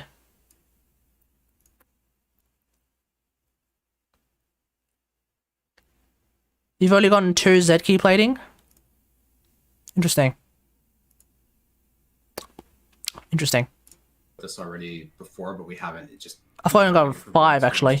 Sorry, the answer is 5. I've only gotten 5 platings. Right, which is great. Like, I think that's a really nice set of rewards. We're looking at, obviously there has to be a way to get Sevagoth. So that's stuff. That's not evergreen. That's not talking about evergreen rewards. That's talking about just stuff that's going to go in regardless. We've had a few discussions, but nothing's been, like, I don't want to really dig up our... Damn. You know, I don't want to promise something that we're not going to deliver. Damn, you guys are getting way more plating than I am then. Damn. I think for evergreen, other evergreen rewards. What the fuck is waifu highlighted? But like it's permitted, right? Want to say that until we can. You know, I keep getting reactors though. That's the thing. I get way more reactors than I do get plating. 100%. Just like, hey, are we gonna change? Sevagoth will require Railjack resources. Probably. Like, we gotta go 2 directions. We do like a that'll be my guess. Token system. So you have, you know, we keep using ribbon slivers as well. So people go visit a Paladino in Iron Wake, and then you got your Teshin for your with your Steel Path, and it's like, you know, sometimes I get the feeling that players like having NPCs having a purpose like that. Like Ticker has really started to shine this year with the, you know, star days being time limited, but now with the crew, you get to visit all these characters we've built to sort of. Actually, have I even gotten enough bits and bobs to make the new fucking... It's nice to have a blend, I think. Have I got enough bits and bobs to make the Sentinel yet? I don't even remember. Ribbons are awesome with the slivers because then you have like more of a systemic way. So I think it's kind of balancing those two, and that hopefully the next one is more on the systemic side and less on the token side. Right. And then I think one other thing to keep in mind, which the stream doesn't have a ton to go into, but just that, yes, Corpus liches are going to be a huge part of the reward loop for even regular liches. So, you know, absent of, well, I guess in many ways, the journey to get all your, if you want to do a complete lich collection with the new briefcase weapons and everything, and the ephemeras, the Corpus lich reward system will be a big part of the Railjack experience as well. So lots coming there. But yeah, it's cool. Good to know. Maybe cool. This is fine. We'll be able to write something up or something, you know? Mm-hmm. Graphs and everything. You mean it? Yeah, for sure. You shouldn't have. All right. So we have a question about hosting changes for Railjack. So I don't know if Steve, you might be a good fit for this one, but with the way all the matchmaking changed, you can't force yourself to be host anymore. So if you know you've got like the best Railjack in the system and you want to host, right now you can't force that anymore. I know this code has gone through revision after revision just to make it more accessible, but some people do desire the host option to come back. I'm not sure. Yeah, I think there's also a problem right now where a migration will make someone who's not very good at a host be eligible when they shouldn't. So there's also something there that we're looking into. Yeah, I mean, we've resisted that because of the architecture of the game. I think we've been reluctant to do that, but I'll make a note and I'll sort of dig around a bit and see. Yeah, I think the trick is we had it with okay. Let me just say something real quick. So this idea about like being able to force yourself to be the host, I'm for that. Especially in Railjack, I'm for that. But what I think they will probably be worried about, and this is if anything, this kind of is the same argument as like giving the pilot the ability to use the forward artillery. If you are able to force yourself to be the host, to then be always starting every mission and having other people join in afterwards, would that create a situation where everyone becomes the host? For example, let's say you have 10 people and they all want to be the host. So they all start their missions and they all are hosts. Nobody's joining them because everyone's a host, right? Would that cause that kind of an issue? That's the big question. I don't know, because I'm not one of them. I don't know if there is a giant contingent of people who in the community, who are actively looking for people to play with. Especially in Australia, for example, and especially in like remote areas. Generally speaking, being the host is like 50 times better. Your gameplay experience as the host of the game is oftentimes significantly better than being the client. And that's before we even get into Railjack, where client mode Railjack is still a shit show. Like, let's be real here. Let's call a spade a spade. Client mode Railjack is still a shit show. Even for me, I actually tried a bit of client mode Railjack, and it was buggy as fuck. But that is the nature of client mode Railjack. Host mode Railjack, I'm more or less fine. Sometimes a few bits and bobs show up and it's a bit of a shit show, but generally speaking, I'm absolutely perfectly fine. Client mode Railjack is where all hell breaks loose and the entire map completely explodes in every way, shape, and form. So,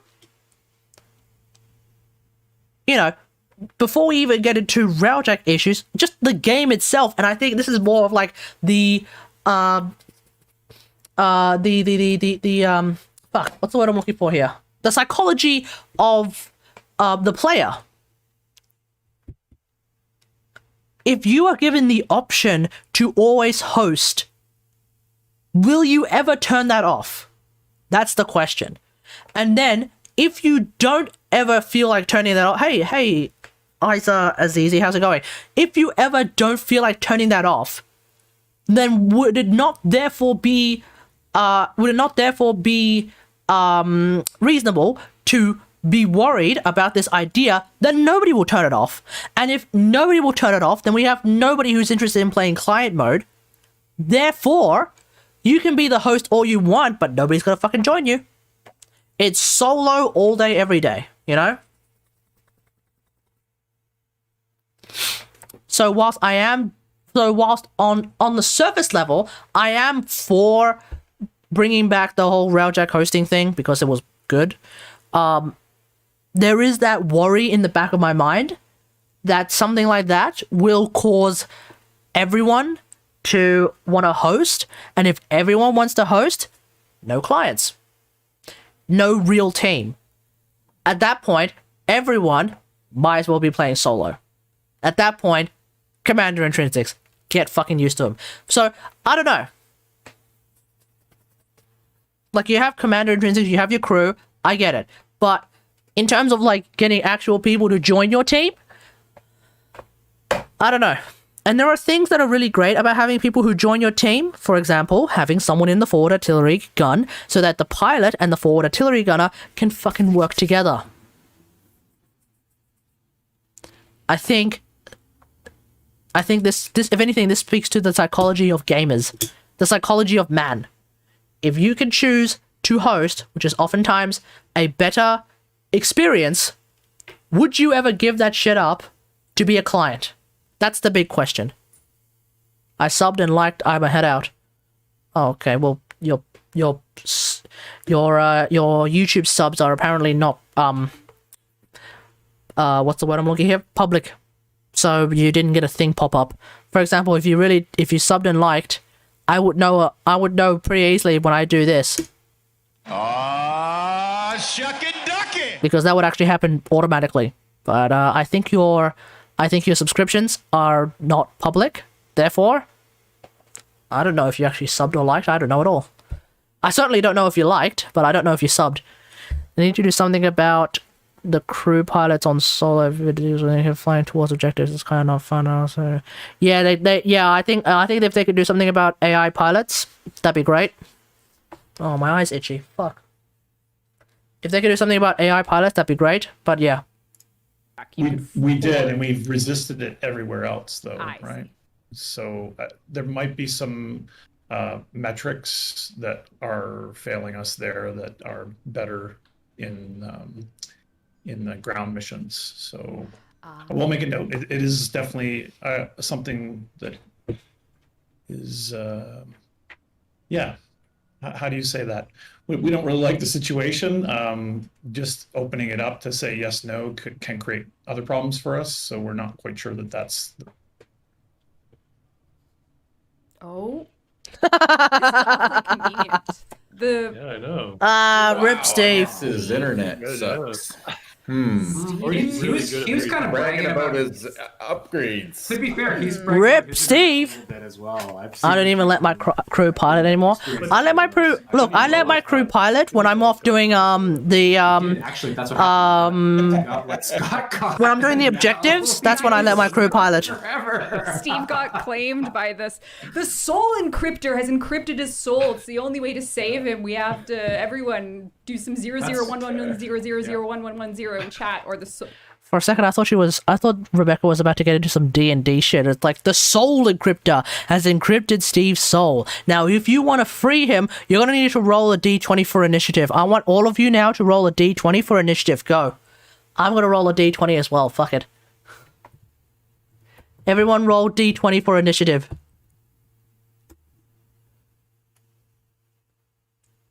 I got 11. Shit. I used to roll the dice.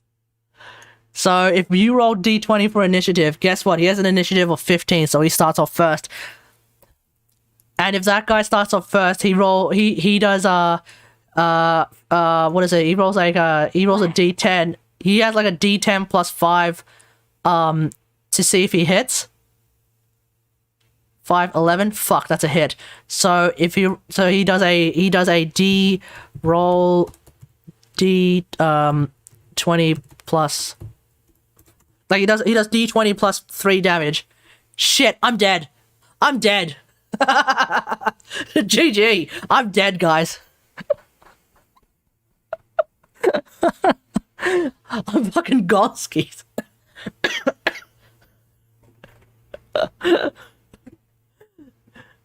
I was kind of expecting this to just be a 5, but I'd be like, okay, yeah, I can just kind of make up this scenario on my head on the fly, because this is obviously not rehearsed in any way, shape, and form, right? So I'm just making this up as I'm going. But no, he rolled an 18. I'm dead. GG. Rip for me. Am I right? I love that he's locked. That's Steve's shadow. Steve and I then know. Steve's shadow. That's Steve's Poor shadow Steve. right there. Poor Steve, we lost him. Anyway, I believe what he was meaning to say was, we'll look at it. So I guess we'll just do our best. Yes, that's where he was going. Yeah, we'll. Like he's just gonna hang out there for a while. Yeah, support. You know what's funny is when we started our little pre-roll, Jeff was the person who was having internet problems, and he's had nothing yet. I think Steve has hard crashed. He just dropped from my PC as well. What do you mean double 13? Okay. Discord's like not nice to use. Just type in Google roll D20. Let's just do that. All right. Well, you know what? We could roll. Do we have another platinum? Please pick a good one. Yeah, I can do some fun things. We can just do full screen of Steve on his frozen face if we want. That would be amazing. There we go. Oh no, it didn't work. Rip. Okay, well we'll see. I'll do a platinum prize real quick. Okay. I can't see it though now because you're in your. Oh, here we go. Now Yeah, I can. All right, so we'll, as we wait for Steve to get back, which is actually really important for the end of the stream. Yes, so yes, if not, we need him back. All right, it's Caracasdac. There's no S. What's roll D20? Well, okay. So basically, D20 is a 20-sided die.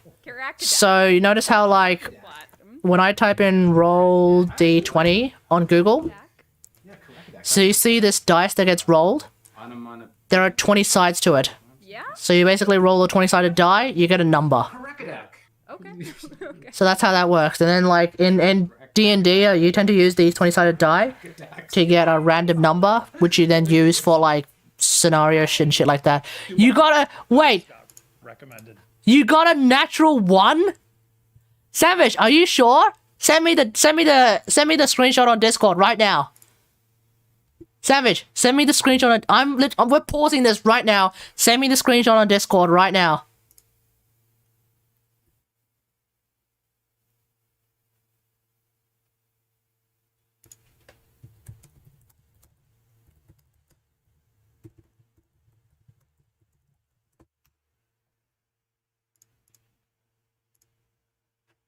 Oh my fucking god.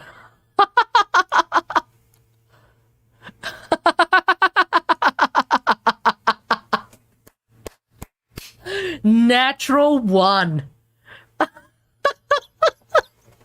That's a self-hit. You do realize that, right? When you roll a nat 1 on in D&D, that's usually a self-hit.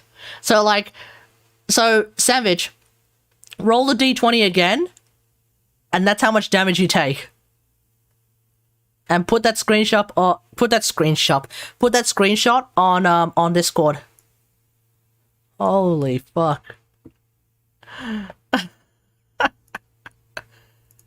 Okay. Ladies and gentlemen, my guy got a 6. So you just took 6 damage.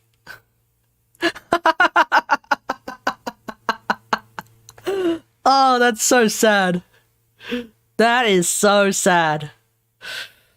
You did cast a psychic feedback and immediately killed yourself. Yeah, exactly. Oh my god. Listen, when you roll a nat 1, it is a fucking sad time. Sad times, man. The worst part is when you roll a natural 1, and then you roll a natural 20. That's the worst part, because that means you're self-hitting, and you're doing a super critical self-hit. Like, that's like how you get completely self-fucking nuked. Like, yeah, that hurts. Alright, let's continue. What did he say?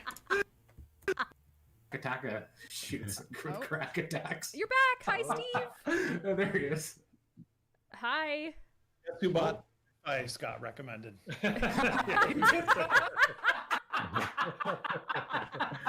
So what are the 1 to 20 do?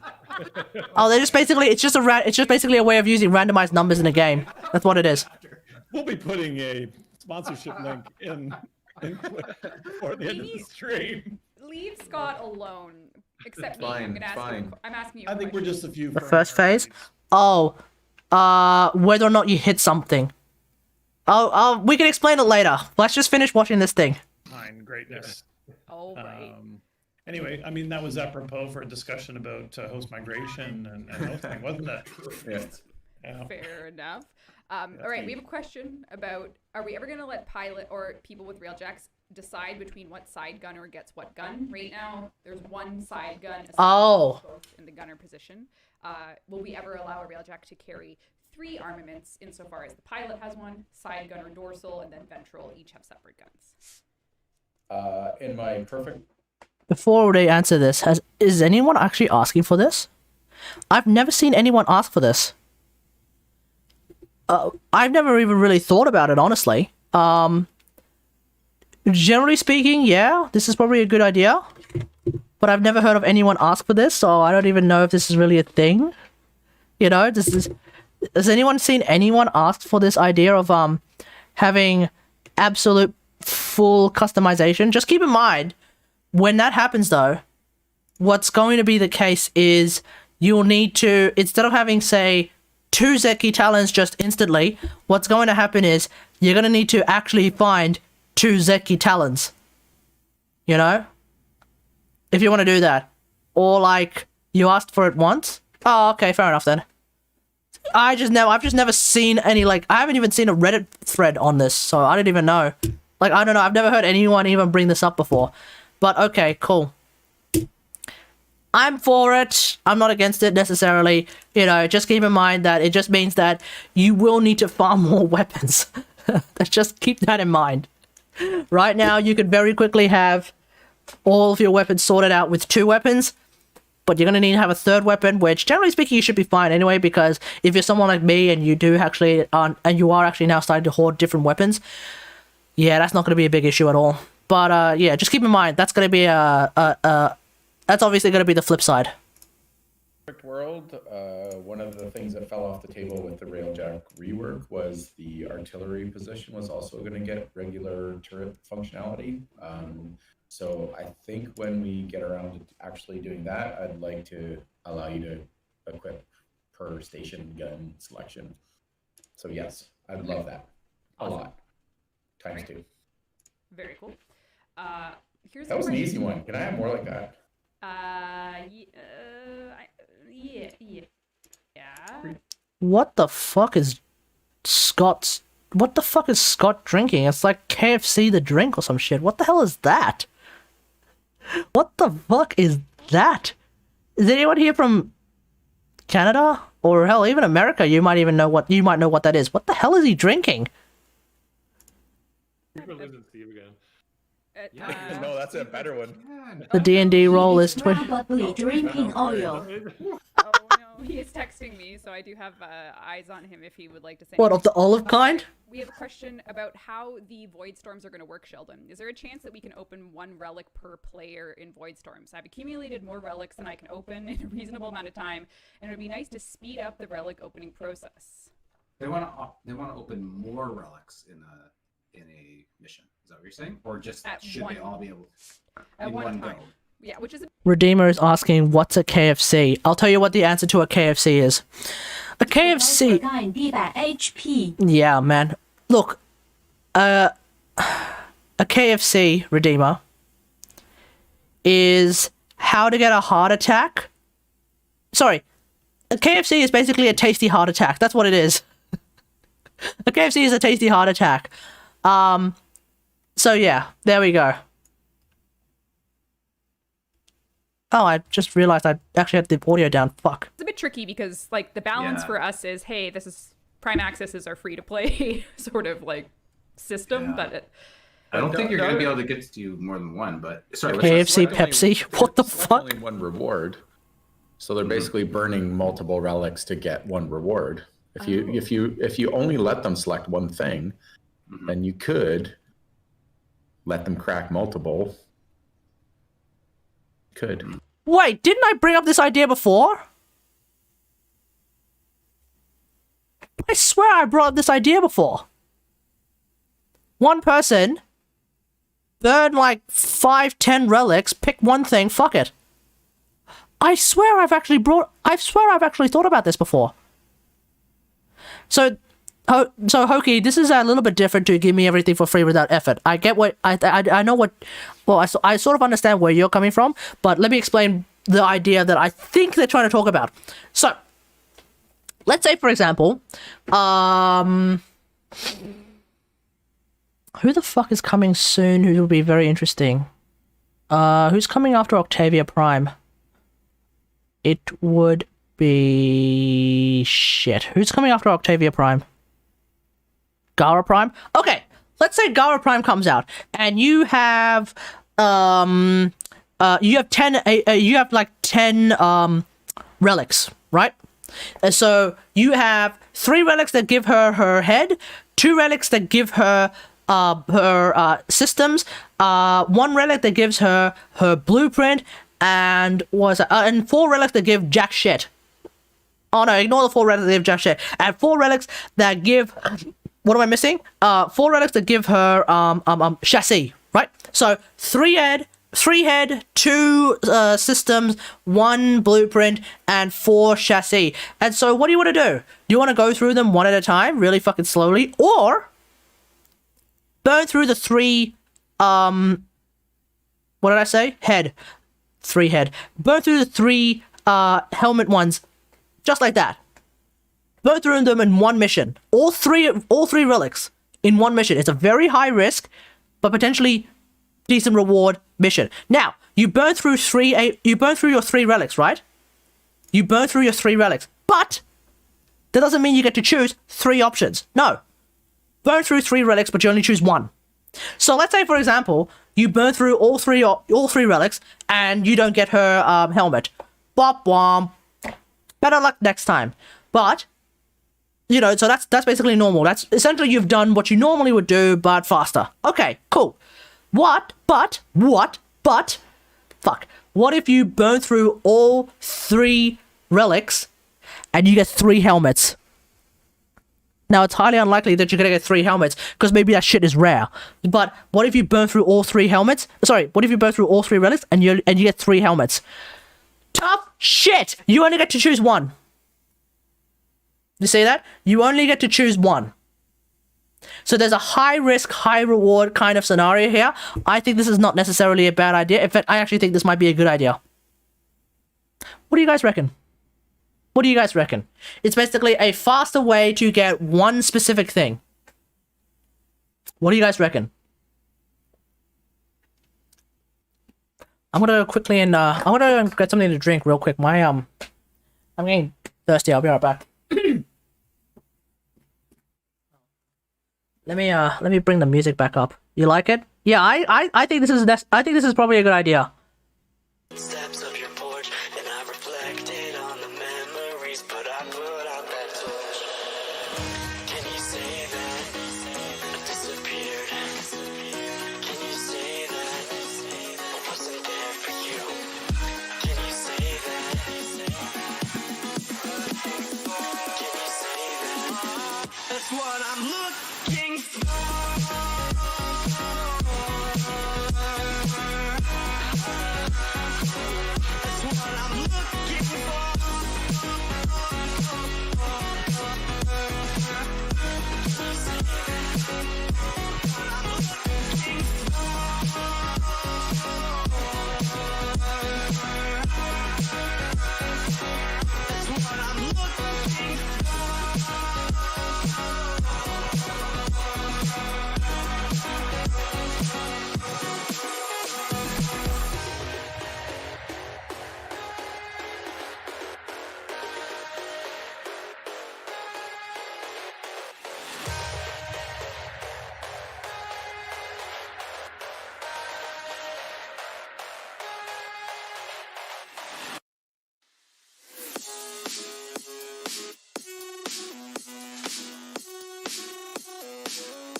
Okay.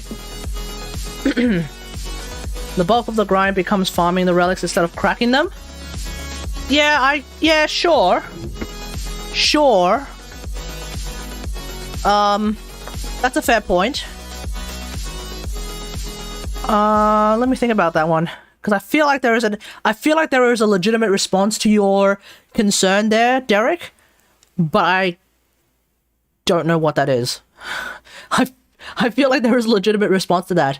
It is a fair point to bring up. I just don't know. That might actually, would there be a legitimate response to that? I don't even know. Hey, Adrian, how's it going? Well,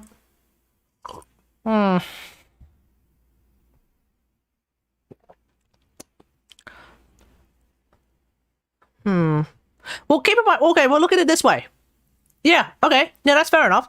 Well, then look at it this way. You still have the option. You could still have the option of cracking them one at a time. So, maybe for those who are only okay, so let's say for example, you're specifically okay, see ya, Ali. Okay, so let's say for example, you're specifically just looking for the Gara Prime parts. Then the bulk of your grind will be, as you point out, just farming the relics and not necessarily cracking them. You'll just crack them all in like 4 goes and fucking good luck, right? But what if you're also the kind of person who is also trying to sell Gara Prime parts? At that point,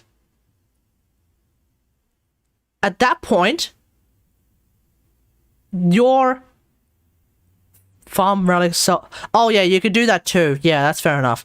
Or you could do what I do and just like wait like not even 3 days. Wait like a day for the price to go from 1,000 plat a set to like 100 plat a set, and then you're pretty much good to go. If you're trying to sell Gara Prime parts, then you're grinding from the balance of grinding between actually farming for the relics and cracking the relics remains exactly the same as it currently is, right? So if you're trying to sell Gara Prime parts, then you're absolutely fine. But if you're trying to just get Gara Prime, the idea would definitely swing the balance of grinding more heavily favoring the farming part of your relics. That's definitely true. Yeah. Silver Former? What the fuck is Silver Former? Anyway. Let's keep going. It wouldn't be the end of the world. Currently the UI is just yeah, the UI would be an issue. Pablo would hate me for even stating this, probably. Oh, the UI would be an issue? Yeah, maybe. I'm sure they'll figure out something. Maybe. Umbral Former? Oh, that's an interesting question. I think that might be a future thing. I don't think that. I wouldn't expect that for U30. So. No. All right, very cool. We also have some questions about. This is from Ilya Elf. And sorry, I haven't been reading the names up till now because a lot of them came in from multiple users. But hi, DE. Since your question that matters quite a lot to me, will you ever consider taking another look at spoiler, operators to make them more of an integral part of the game? I want them to matter more. At the end of the day, we are the spoiler operators, not the warframes. Any comments? Is there something you know that we don't? Probably a good idea, because I haven't thought about operators in a fucking long time. My Wi-Fi is gonna give out again. Go to Eidolons? Yeah. Interesting. I think that's a great question, and I think if you're following the much delayed story of Warframe that we're working on, then we'll probably address this. Oh yeah. They might actually do that shit with adult operators, let's be real here. So let's just wait, I guess. I don't know. I don't know. Depends on what adult operators mean when Deviri Paradox eventually fucking whatever the fuck that shows up. So we'll see. For those concerns. Right. All right. We do see some questions as well from players just asking about the role of Railjack. And I believe on a past dev stream, we kind of said we want Railjack missions to be, X% Railjack and then X% Core Warframe combined. And if you play the Grenier Proxima regions, you get a lot of Railjack and on-foot objectives overlap with the points of interest and the radiators. If you play the Corpus ones, you can kind of get branching Railjack content if you want to do the side objectives, if you want to split between points of interest, and then I wish you do the orders quest they mentioned forever ago. but players want to know if we are That's if they fucking remember it. on board with a preference between the two types and how we see future content getting developed if we had to sort of combine or choose a path for the future Railjack content. Personally, I think there's room for both. Yeah, I don't have a huge preference. I think for players that want the bigger, longer experience, then I think we have some stuff for you to play, and I think we should expand a little bit on that. And same with the current Corpus. Maybe Glace, maybe. I can see that. I think, it's one of those situations where I feel kind of guilty because I have like insider info, but I think once we deliver a Railjack quest, it'll all just feel like, oh, this is a part of the Railjack experience to have that full Railjack quest content is going to, with Call of the Tempestari, is, once you get that deeper story experience out on your Railjack, I think it just like you absorb the feeling a bit more of it. That's a big claim there, Rebecca. That's a big claim, Rebecca.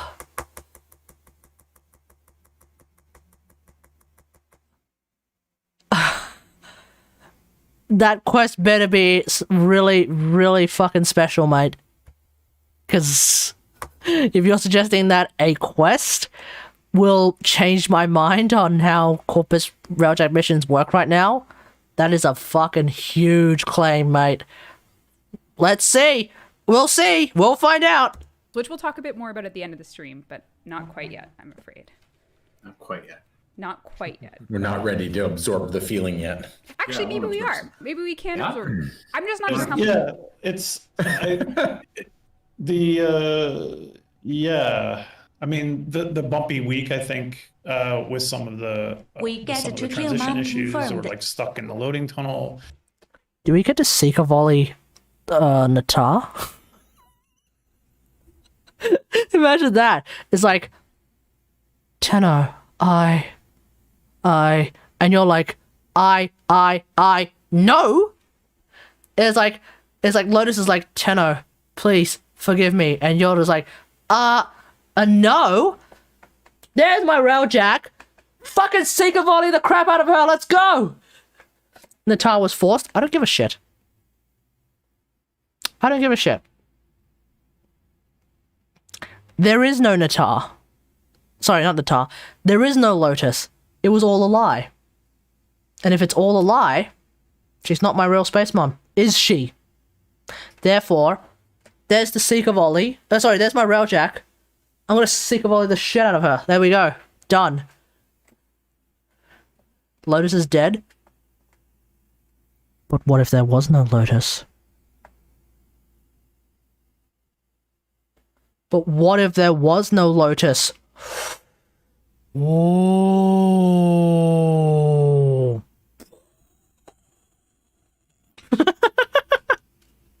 Lotus was the mask of Natar, and she became it?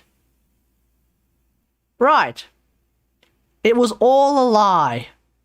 A lie that even she became...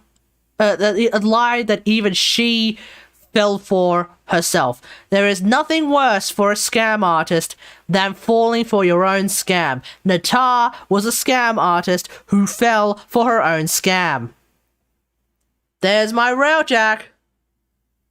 I'm gonna launch a Seeker Volley on her ass. And the Lotus separated between voids as two separate beings. Highly unlikely that's gonna happen. Highly unlikely.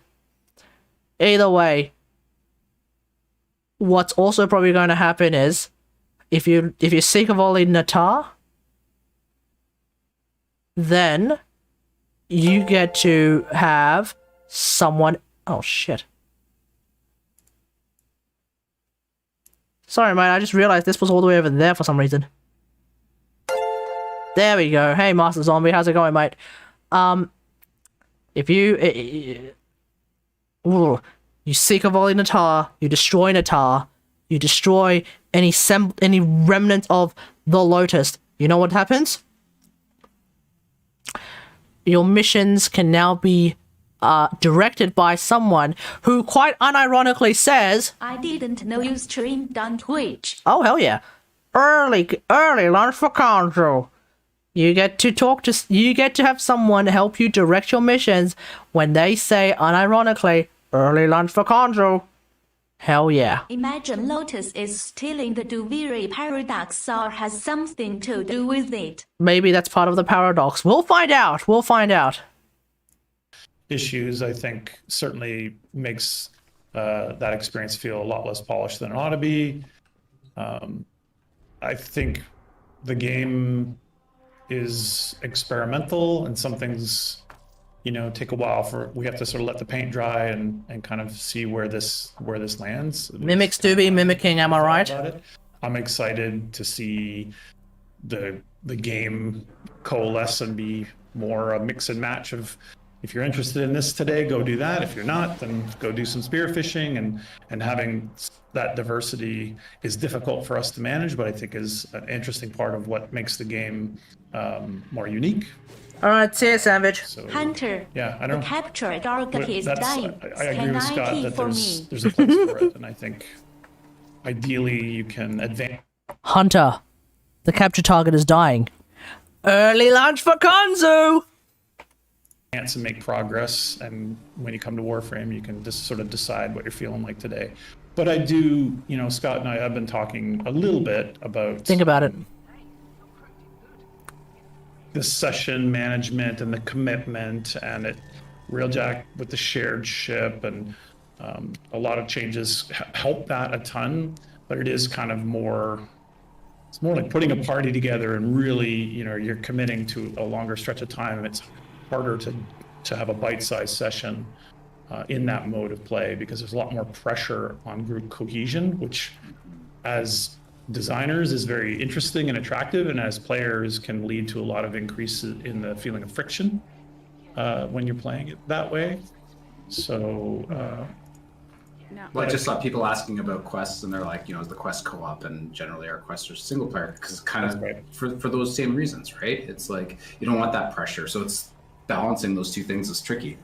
Yeah, and I think you said something really that I clicked when you said, some experimental things. And we have a question from Plastic Ninja Guy. I don't know how many people have asked this, but are there any plans of Scarlet Spear returning? I feel like I mustn't be alone when I say I really enjoyed the core gameplay and scale of that event.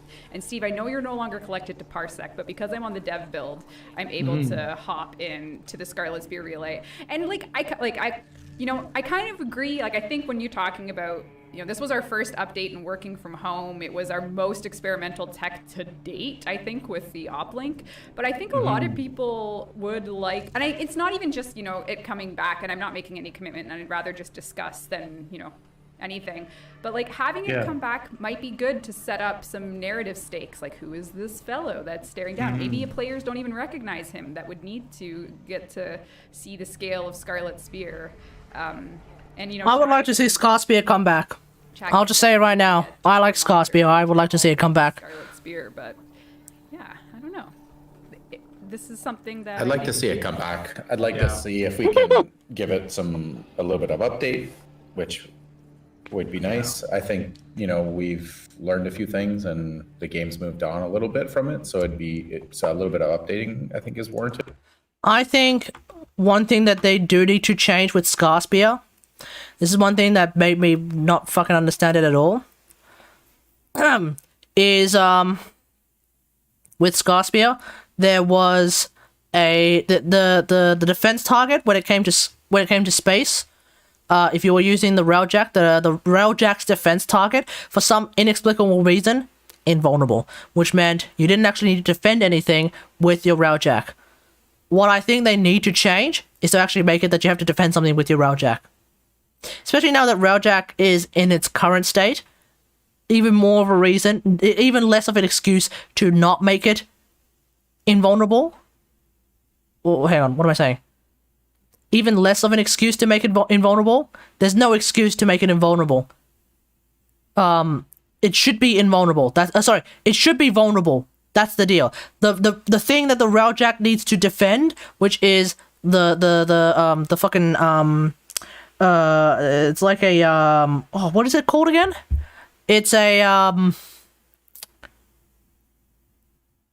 satellite thing. Either way, that thing needs to be vulnerable when you drop it down, and then the uplink, the uplink satellite thing needs to be vulnerable when you place it in front of the Murex, and then some people in the Railjack have to defend it, while some people inside the Murex have to do their thing and defend their uplink. It has to actually have that level of coordination, otherwise it's gonna be a bit fucked. And what about solo players? Commander and Tricksters, get fucking used to him. So that's the deal. I think one of the changes that needs to come for Scarspear, if and when it shows up again, the uplink, when it's defended by Railjacks, needs to be vulnerable. That way, the Railjacks are defending something. It just doesn't make... Swap it around. Make it invulnerable when it's being moved around. That's cool. Whatever. You already kind of lose your weapons anyway, so whatever, fuck it, yeah? But when you drop it down, make that shit vulnerable, make it like a defense target, Railjack defense, there it is. At that point, we have Railjack defense. It's that simple. It's that simple. At that point, we have Railjack defense. Good. I'd like to see the structure come back, because I think that there was interest in there, and I think it was interesting. Yeah, seems like 95% yes is what I'm seeing in chat. It was fun. Yeah, I think the only other major problem really was just connection memes. Like sometimes when you were doing space stuff, for whatever reason you weren't getting any ground stuff. Just try and see what the fuck was going on there and figure that out. Otherwise, for the most part, that and that and the uplink meme, you fix those two things, I think you have a really, really good thing to have. I think you would have a really, really good event. Oh, and don't listen to anyone who was like, oh, the freaking event rewards are not good. No, the event rewards were fine. The event rewards were fine, let's be real here. So, yeah. Yeah. You fix like 2 things with Scarspear. Just 2. You fix 2 things with Scarspear. Guess what? You have like a really, really fun event that involves Railjack. That's like a 10 out of 10 thing out of in my book. The game's, it's a long-running game, and there are... Do we grow? I mean, I say this all the time. It's like my excuse making, but are we growing vertically or are we growing horizontally? And the horizontal growth of something like Railjack has been a real mixed bag for the technical ask of our team, which really isn't big in comparison to potentially our other competitors or other products that have our audience size. So that has been it's something that keeps me up at night anyway. Yeah, but Destiny doesn't have Railjack. I don't know. I'm not entirely sure what he means there, but whatever. And where do we go next with it? Or like Scott was saying, blend in more of the core. They're hiring. Blur those lines. Well, there we go. Like, years in the future, it would be fantastic if there really wasn't, the distinction of being on your orbiter. You missed out on Scarspear, mate. And then you fly, and then you're there. Like, the distinction between those things would be fantastic to unify all those things and feel like you're taking a ship into space, and then you're landing and you're playing on some planes somewhere, and there's all this kind of state and hard blocks between them. But again, these are all like really technically risky things that we've been doing. Like Railjack, when it sings, is kind of it's kind of crazy how it all works, right? That you're flying around, you're leaping off, you're in space, you're blowing up ships, you're landing on a base that's floating above some planet. Nice time slip. Is a real, functional game and game mode and on-foot gameplay, just like anywhere else. And then you leap back on and teleport onto your ship and fly off. And there's a capital ship, and then there's a whole, classic 2018 era Corpus level inside. While potentially there's other stuff going on outside. So there's a lot of really fantastic things there, but making predictions about its future is tricky, other than wanting to unify it even more. Right. But yeah, the hosting situation, some of the matchmaking difficulties, these are things that there's like 1 or 2 people at the company that have to dedicated servers, Omega Long. So Yeah, we gotta be. We're hiring. We're hiring. We're hiring. We are. I always Send your resume. Yeah. If you're watching and you're like, hey, I know. We want to. Unfortunately, I'm not that familiar with working in games. I'm more into working with film. And the team is not really. Yeah. I think is the honest truth of it. So. Well, I think. What's this DevStream? Railjack defense is lazy. Railjack defense. 153. 153. Railjack defense in its current form, or did you mean Scarspear? Because I think Scarspear is great. But Railjack defense in its current form, i.e. Corpus Proxima Railjack defense, yeah, it's pretty lazy.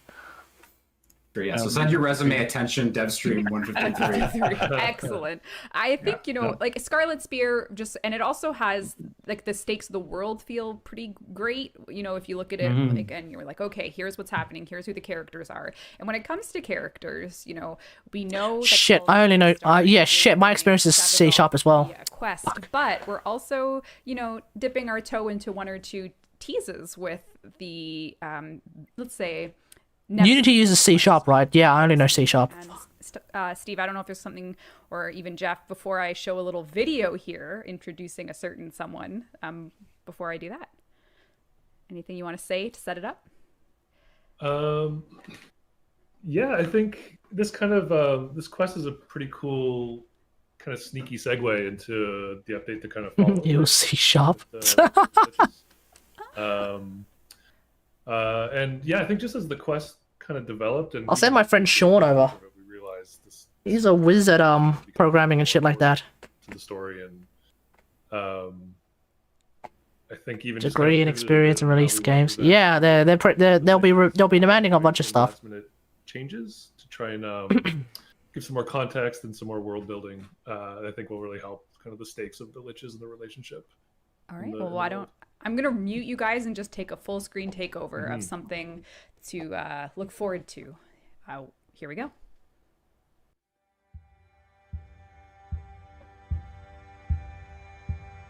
My parsec link is dead.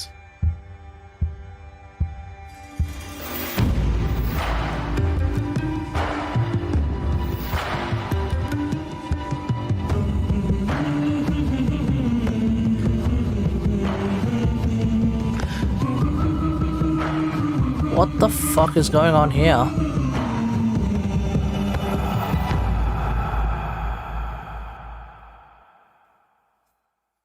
I was expecting a little bit more from that, but okay.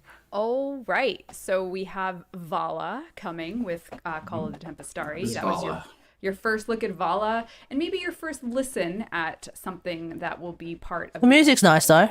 So your eyes and ears were glued. I kind of expected there to be some animation, not just camera movement. Yep, she's the captain of the Corpus vessel on a personal mission to find the Tempestari. So an integral character in Call of Tempestari, obviously. Yep. Steve said it was a small quest, but I think it's got a pretty good punch. It's small, but it packs a punch for sure. It's gonna be awesome. Pretty good. All right, let's give away. I think how many platinum prizes did we do? Wait, is that it? We did 3. We did 3, and now we just have to give away Octavia. Octavia. Yeah, Octavia. Sheldon really wants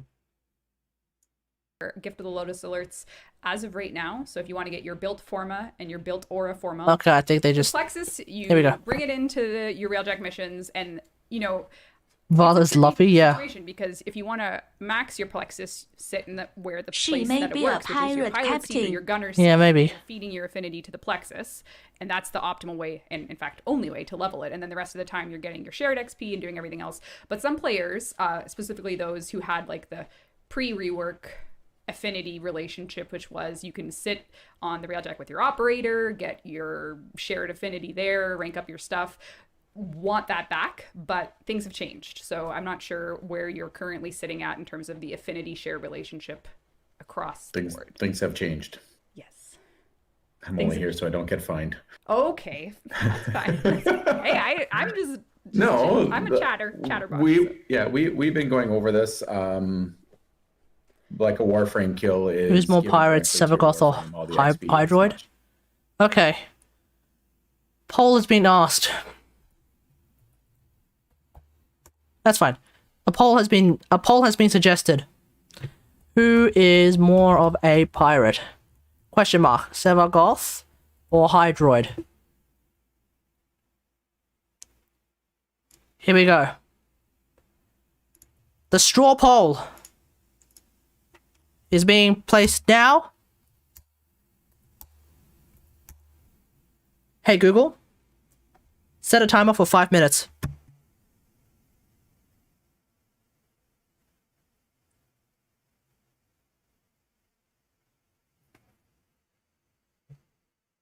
God damn it.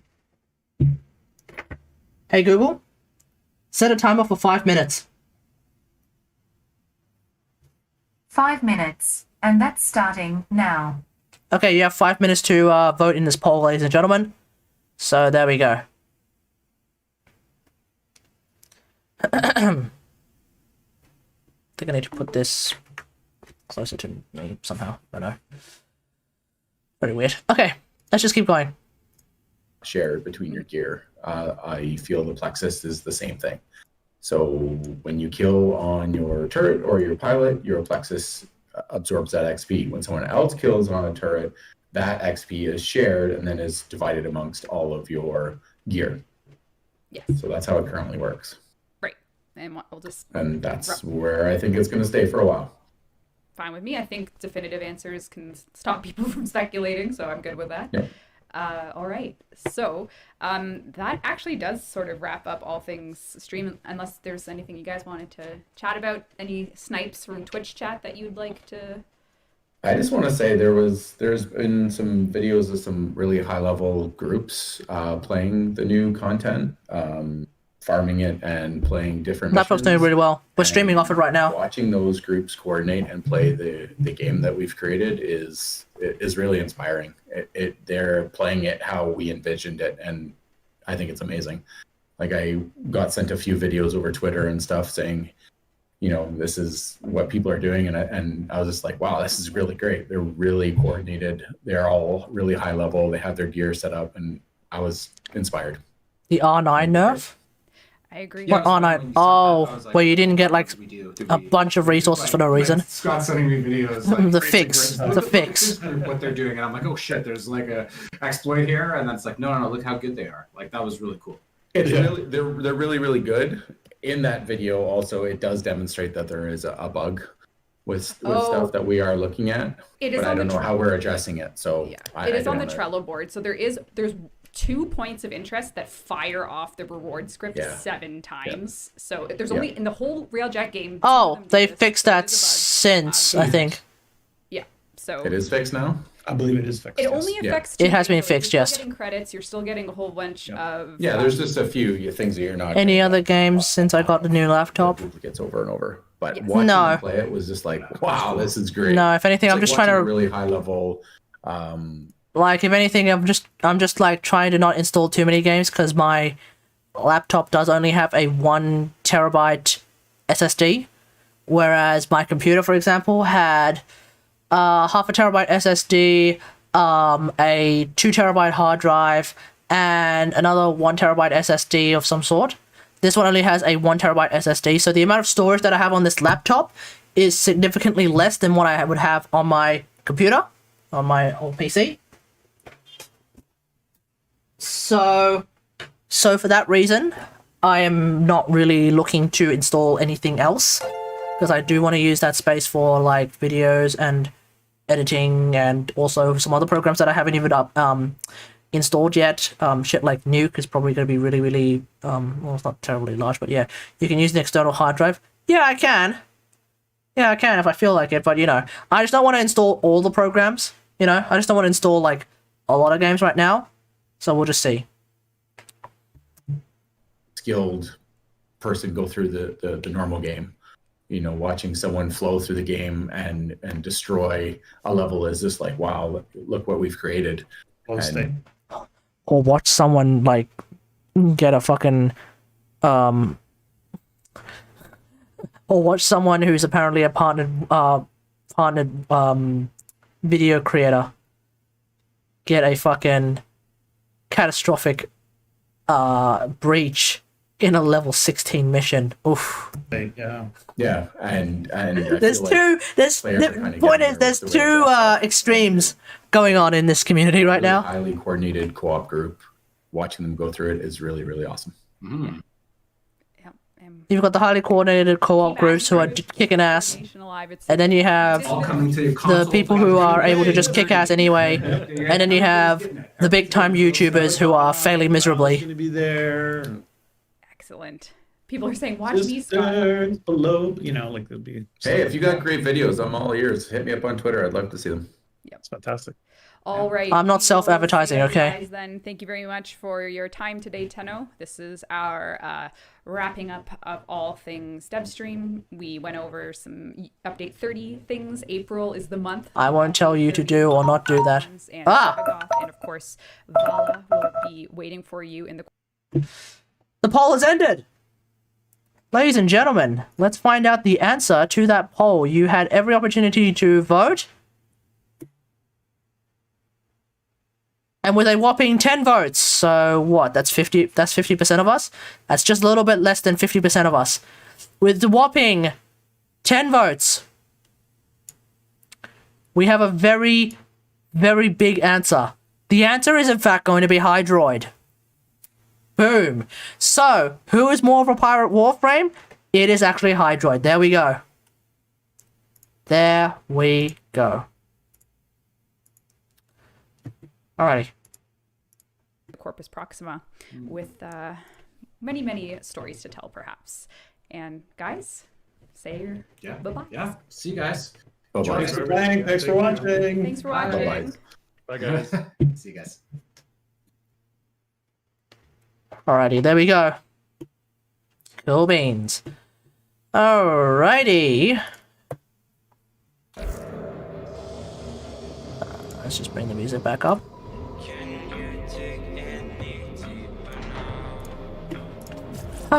Alrighty. What do you guys think of that?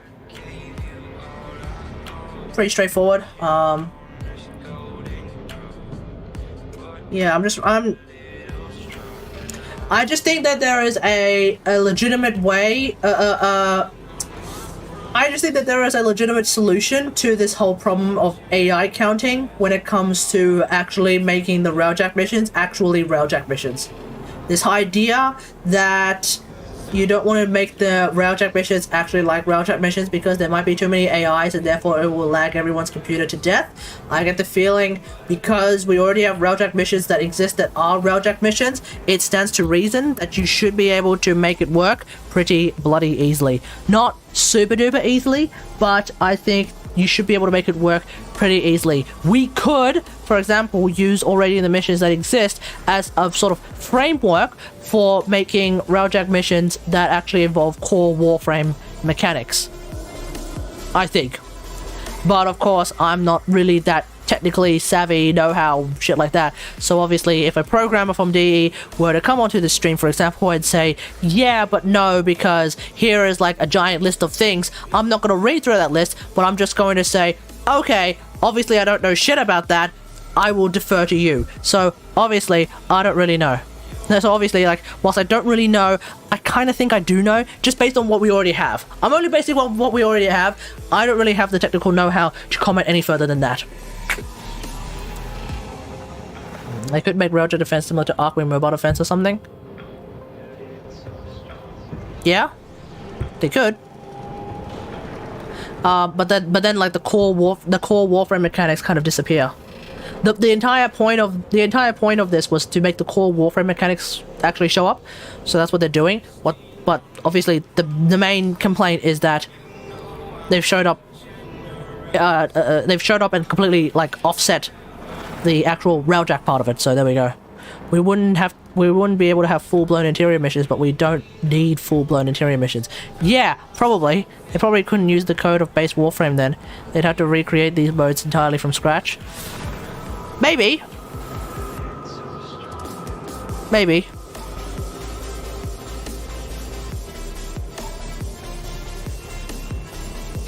Maybe.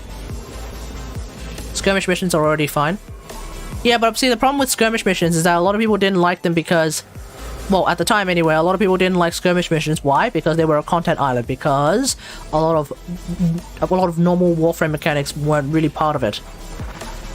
So is it possible to do a skirmish mission that also involves an objective that needs to be defended from the inside, for example? Or is it possible to do a skirmish mission where there are 3 objectives inside that need to be done through spy vaults? It's very tricky. It's very tricky. I don't know. This answer is better answered off by... I feel like... Oh, fuck. It'd be so nice if like a developer was watching, for example, and they could actually like comment on this further. But obviously, because my channel is so small, there's no way a developer is going to watch this and be like, okay, let me explain. Okay, let's discuss this, you know? But I don't know. Part of me thinks... Obviously, there has to be some sort of technical limit that is preventing this from happening right now. But the skirmish missions alone seem to show that this should be somewhat possible. You don't necessarily need to have an entire map flooded with enemies inside. You could potentially just have a map that's sort of partially flooded with enemies, and you gotta get rid of every single one of them. Done. Doesn't have to be 70 enemies. It could be 30.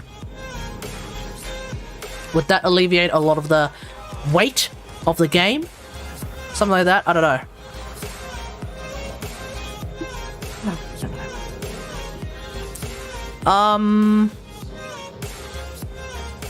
Actually, I need a break from all of this. I'm gonna take a break. Maybe like a 5-10 minute break. 5-minute break.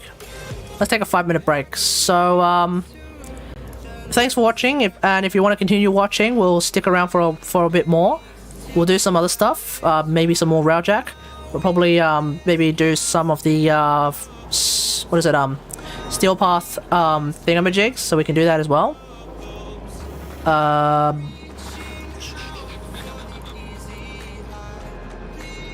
But yeah, one. Okay. Like we'll keep doing some more stuff, but I just need to take a break from watching the fucking dev stream. So I'll be right back in about 5 minutes.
crashing down, and we're building back up again now. Say your heart, say your mind, say all you hide. I won't let you go, can't let this die. When you lose yourself, I'll be right beside you. I'll be right beside you.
Given the best that he has.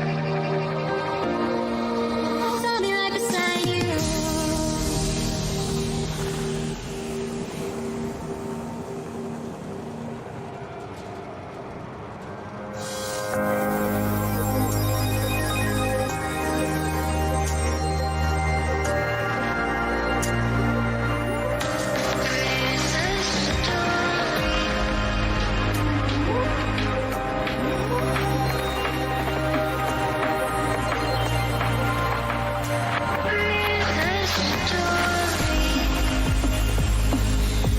Okay, here we go. You know what I can do with my Okay, yeah, you know what I can do with my laptop? This is actually really cool. So, right now, you might not be able to hear the fans of my laptop spinning, right? But, if I press function F8, I don't know if you guys can hear this, but you might be able to hear my fans in the background. They're going really, really loudly, so you might be able to hear them. Or at least while I'm talking, anyway. But yeah, my fans can go super duper loud while, if I want to, and then turn them off. Well, I don't necessarily turn them off, but I turn them back to a sort of slower pace. So whilst not flushing out the heat sinks per se, it's pretty good. Can I run Crisis? Maybe. Maybe. As long as I can run Warframe in high settings, I'm pretty much good to go. Then again, though, it is running a 3080 of some sort, laptop graphics card, so you better fucking hope it can run Crisis. Performance mode? No, I think it's my fans. Like, it literally changes the speed of my fans. But I don't know if this is necessarily the case even if my laptop is not warm. My laptop is... I might try it later on, sometime later, when my laptop is quote-unquote cold, to see if I still do this. That you can still hear them, like, and they still go like that. I don't know. But either way, it's all good. That's why I think this laptop's pretty strong. Because it can also do, like, it can basically flush its own heatsink, so that's really good. Alright. What to do?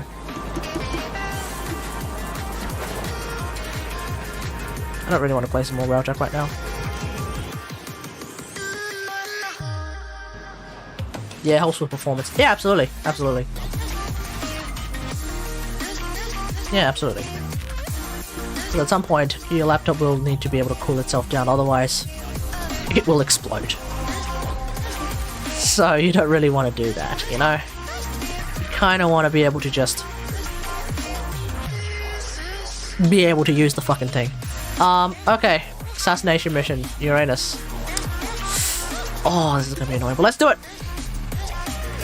Oh, I haven't used Necros yet. True, good point. Forgot about that. I have to use Necros. Fair enough. Okay, I'm not going to do an assassination mission with Necros then, because I don't think that's going to make a whole lot of sense. I will do a defense mission though.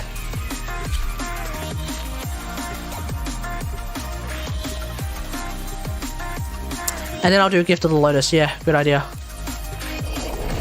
What is Gift of the Lotus? What is Gift of the Lotus even? These foes deserve your respect. Honor them with quick deaths, and I with your victory.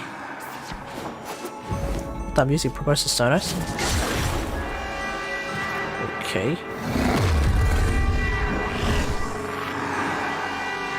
Extra strength desecrate. I don't even know if that does anything.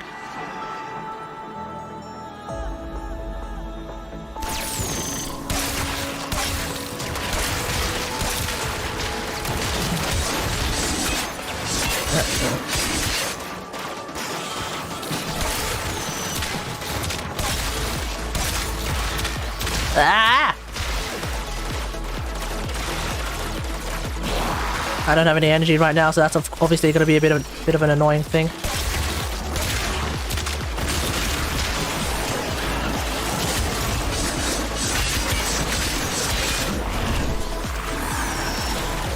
Come on, give me some energy on a Gaishimasu!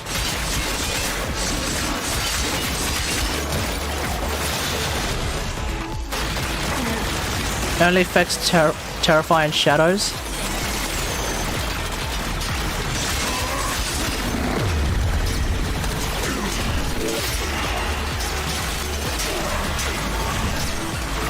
Ah, crap.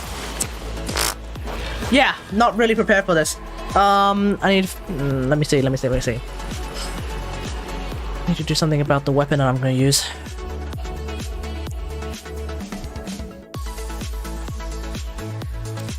That was not a good showing. Of anything. Somehow my Proboscis Sonos was not the right answer.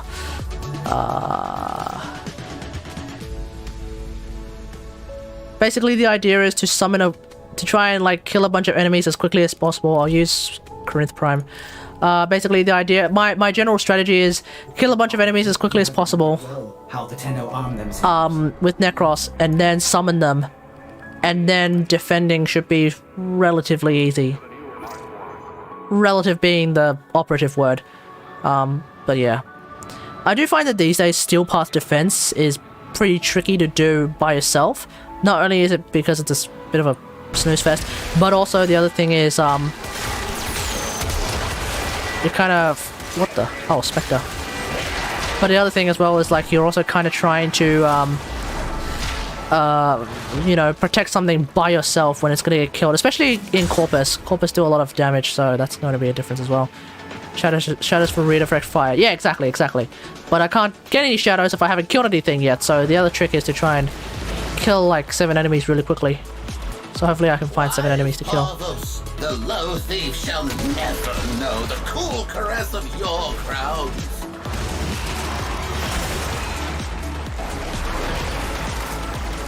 Alrighty. The guy's like, welcome to the party, and I'm like, hi yo. What is that, a shield thing? Yep, thank you.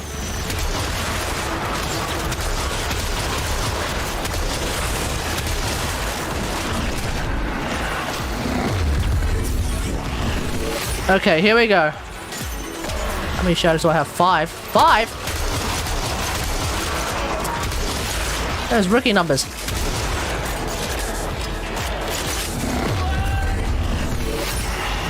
Oh, the guy died.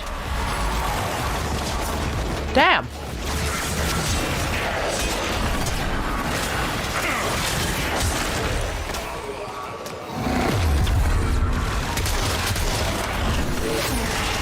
Alrighty, here we go. Now I have 7. There we go, that's the way. So the main thing is I'm using Empower so that I can do Empowered Shadows, which allows me to do Empowered Shield of Shadows, which means I get 88% damage reduction. Pretty much helps with being tanky as all hell.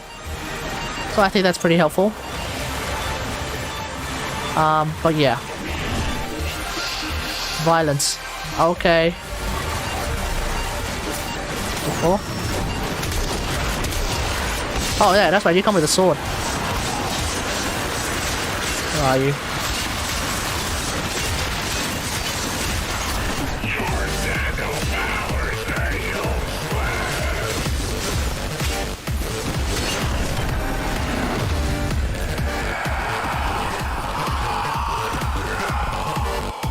Alright. Who followed? Anti-cultist. Ah, thanks for the follow, mate.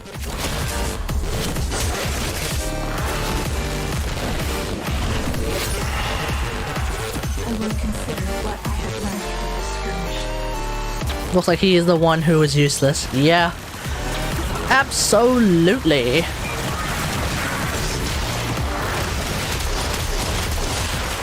Actually, Empower also empowers the amount of damage that my shadows do, hey? That my undead do. Oh, speaking of which, I was meaning to change one of my hotkeys. Melee, melee, melee. Okay, here we go.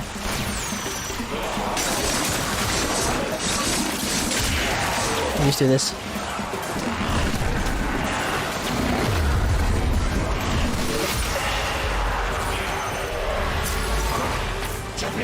Me and the boys right now, folks. This is like me and the boys.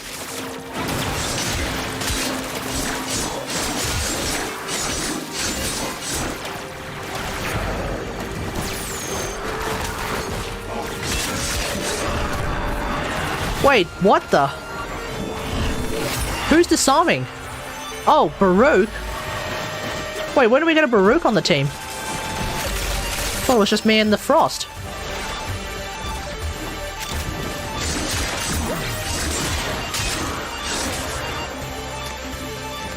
Okay.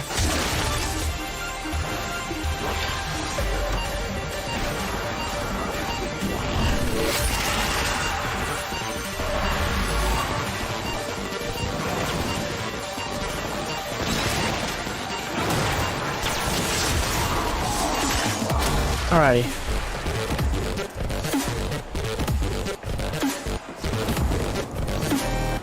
I wonder if I should have gotten rid of my 2 instead of my 1 for Necros. Because, let's be real here, Terrify is not terribly useful. Soul Punch is also not terribly useful either, but at least Soul Punch is crowd control, I guess. Which might be what I was lacking. That's why I ended up failing hilariously. I don't know, what do you guys reckon? With Necros, is his 2 more useful than his 1, or is it the other way around?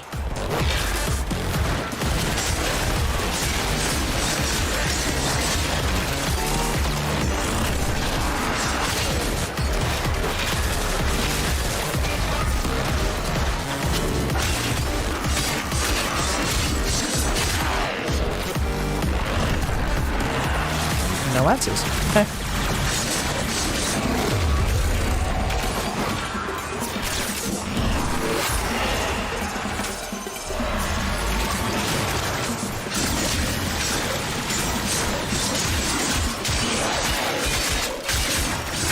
Terrify is better CC when you cast.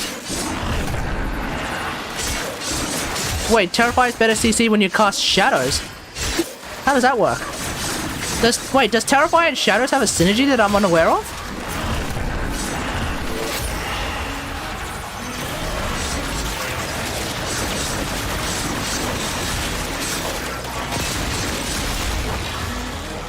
Soul Punch still does barely anything relevant. Yeah, fair enough.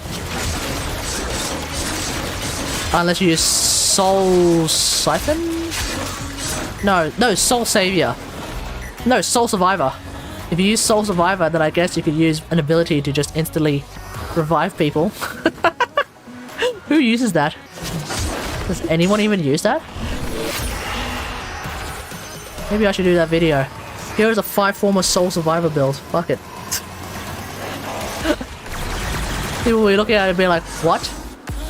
No, I'll make it even more clickbaity. Here's a 5-former Soul Survivor endgame build. For 10-hour survival missions. When you don't have shadows, you cast Terrify before you cast shadows. Ah, right.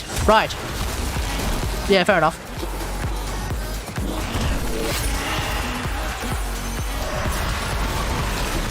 Five former Soul Survivor best endgame build for Necros 2021. That'll be a video. It'll be like the ultimate clickbait trash video. It'll get all of the views, maybe. But the like-dislike ratio will be like 10% like, 90% dislike, with the top comment being, what the fuck is this build? This is such dog shit. I thought you were better than this.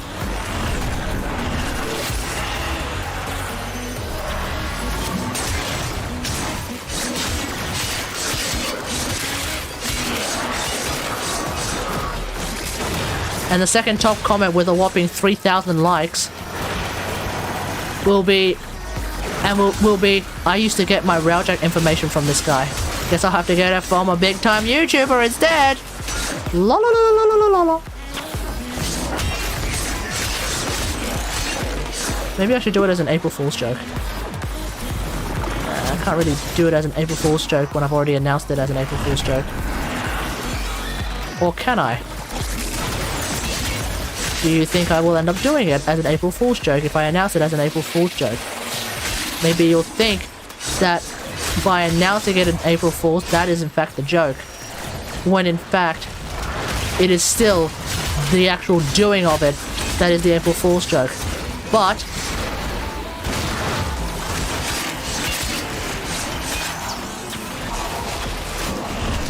am I actually going to do it? Or is this like a 55-layer April Fool's joke? He's announcing it as a joke, but then he's actually going to record it as a joke. But he's not going to edit it, right? But then he does edit it as a joke. But he's not going to release it, right? But he does release it as a joke. Maybe it's a 55-layer joke right there. And I'm going to make it 10 minutes and 1 second long somehow. You exist somehow. To strike. You strike to win. The lesson ends. April Fool's Matrix? What is that, some fucking aura? A fucking aura for your Railjack?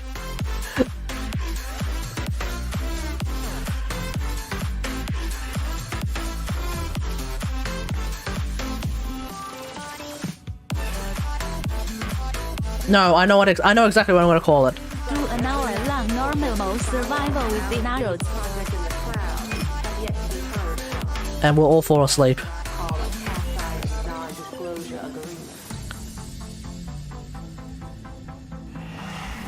And we'll all fall asleep with you.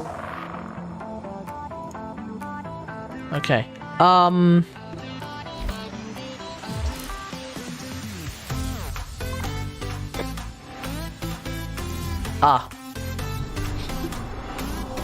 me bring Mac for this.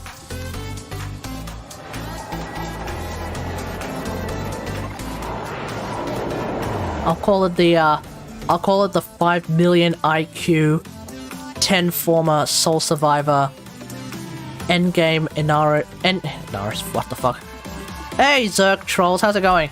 I'll call it the 5 million IQ 10 former endgame Necros Soul Survivor endgame Necros build. Best build, endgame best build ever. I'll make it 10 minutes long. It will actually be a Soul Survivor build, but it'll be fucking dog shit. Like it will actually be like borderline useless. Rear researcher Tile Reger has made alarming strides. Maybe I'll, you know what? Fuck it, I'll do it. Only reverse centuries of deterioration. But am I going to do it? Due to excessive cloning, Guess we'll find out. But also allow for stronger, heavier genetic molds. Oh, fuck me, where am I? And put a stop to this work. Can I join you? We have one spot left on the team, so yeah. Send me a message and I'll try and invite you. I always learn. The guy invited me though, so I don't know. Live dissection.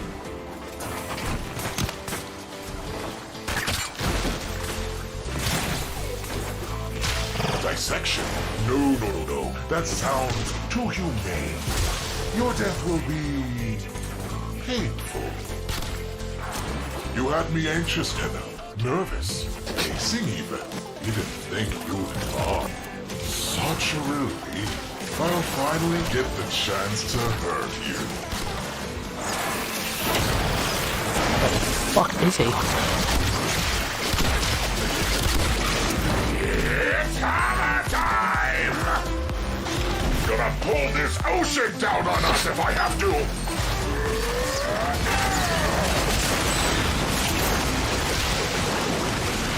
Okay, here we go. Where is he? Oh, where is it? Oh.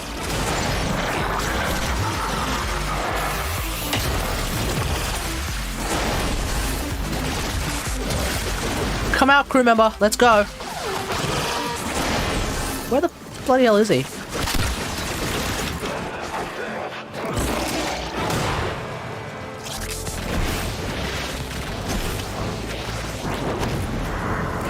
he dead?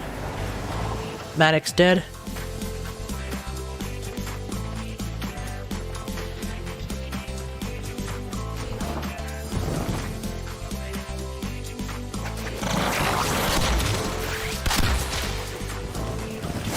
One-shotted. Almost. Borderline almost one-shotted, ladies and gentlemen. Nowhere left to hide. Nowhere left to run. Would you look at you? I'm gonna turn on my fans. Ugly freaks.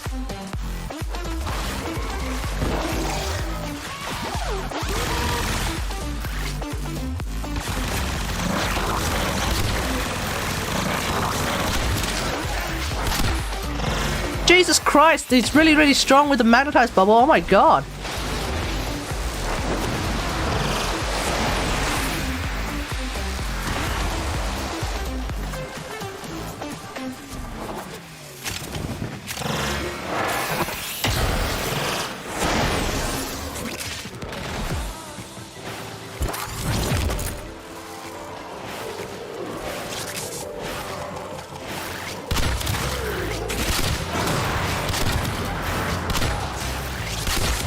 It's a freaking turkey shoot.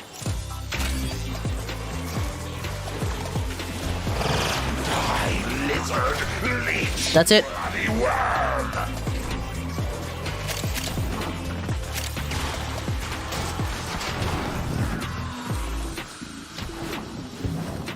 Target down. Assassination contract Valuable complete. lesson. Great work, Tenno. Marines found.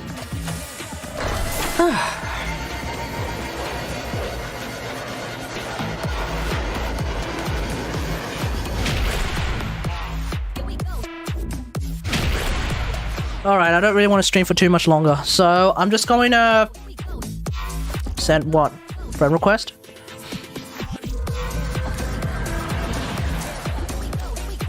Ah. Okay.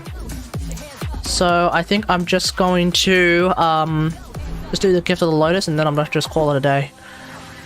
Oh, fuck me, it's a defense again. Alright. Let's do it. Defense and excavation? Oh my god. Alright. Well, this is gonna be really low level.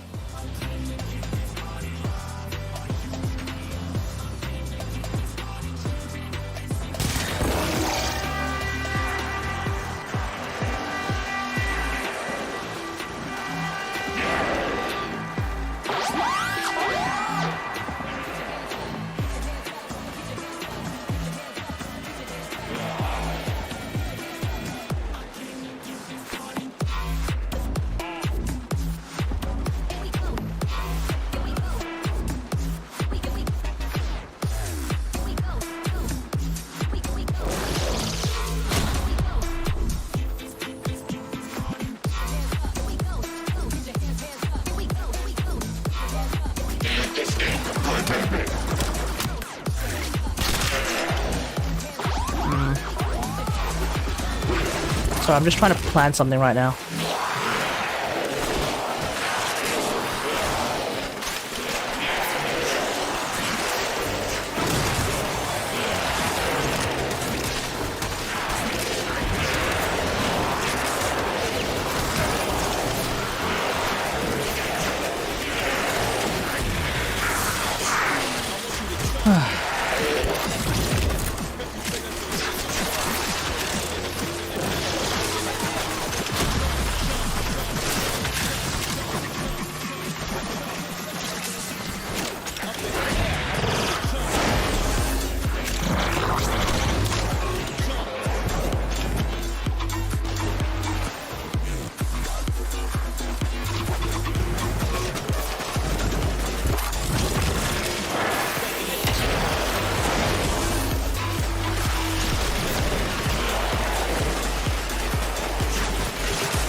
You added me as a friend, Zerk Trolls, and then I may or may not have just ended a full squad. I'm sorry, mate.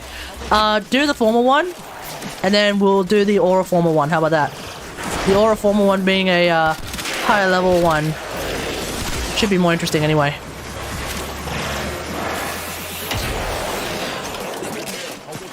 There's really nothing to talk about right now. Oh my god. I don't exactly have anything planned to talk about. I think I've gone through all the stuff that I was meaning to talk about, so let's just chill. There's only 4 of us on Twitch, so I probably won't bother with raiding tonight. Today, rather. And we'll see if I stream later on.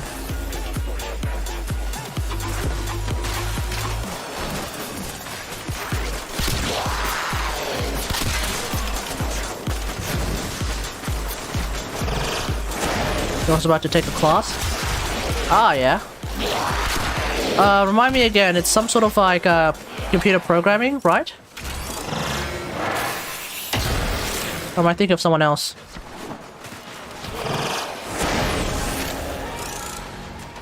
You're also about to take a class, but you're sleepy. That's usually what happens with classes.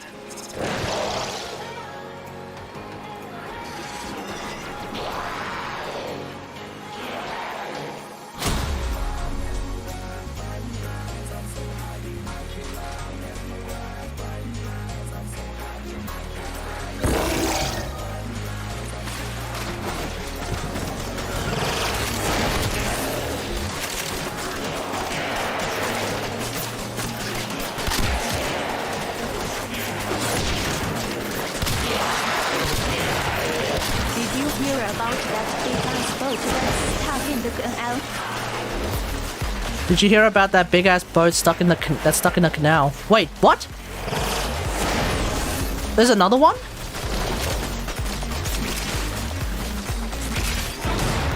Let me have a look. Let me just go back to the defense point first. What's this about a big ass boat stuck in a canal?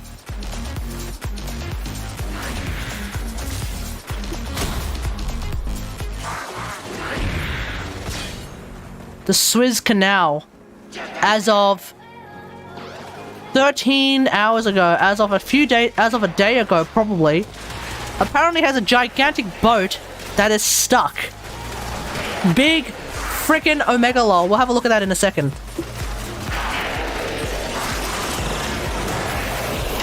This is news to me, so this is fucking hilarious. Let me guess. The big ass boat wanted to go through the Suez Canal, but it's been there for 4 days. Oh, let me guess. Big ass boat wants to go through the Suez Canal, but because it's too dummy thick, its ass cheeks kept clapping on the sides.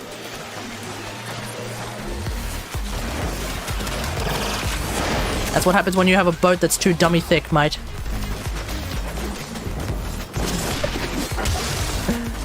Boat stuck? Yep, boat stuck. That's embarrassing. You know what? It wouldn't be stuck if it was a fucking railjack, am I right? I don't know. That was a shit point to make. I don't know.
Step boat, I'm stuck. What are you doing, step boat? That's weird.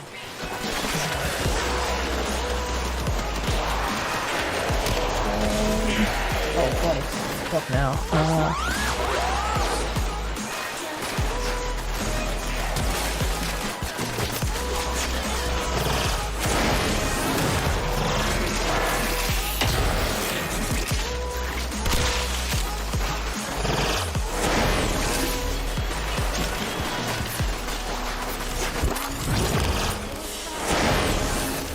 Very impressive. There we go, done. You held them all back.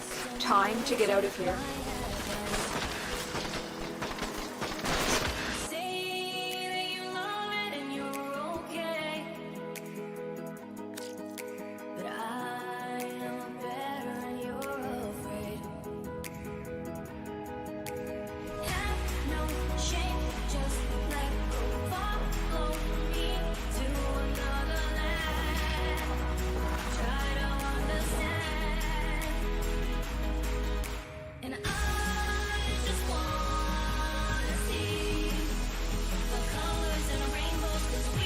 That's meant to be a fucking question. Okay. Alrighty.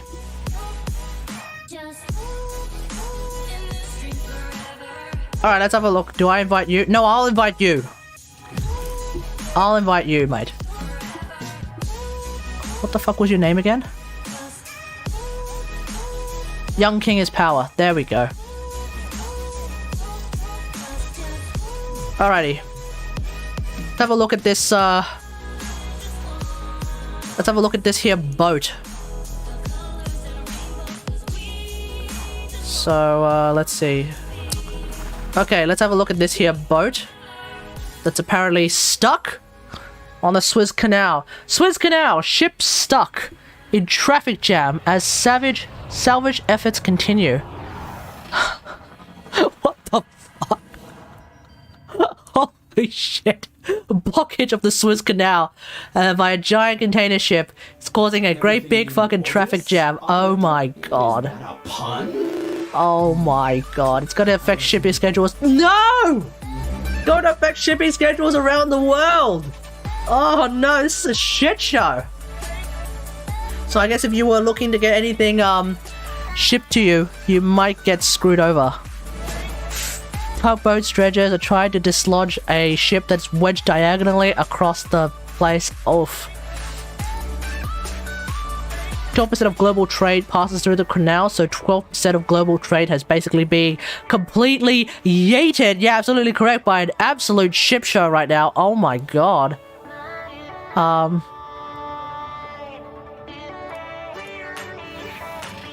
Okay. So it looks like people are gonna have to take the real long way around. Oh man! Oh! Wait, hold on. Wait, hold on. How does this work out? So, right now... Wait, how does this make sense? So you're telling me doing this is only 10,000 nautical miles, but doing this is only 13,500 nautical miles?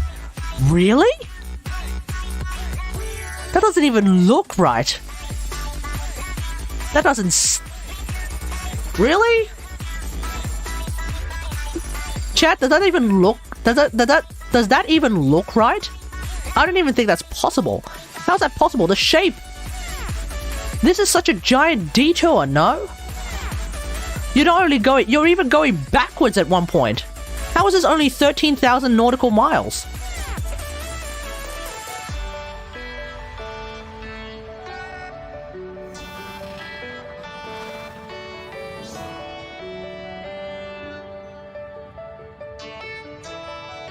How is that possible?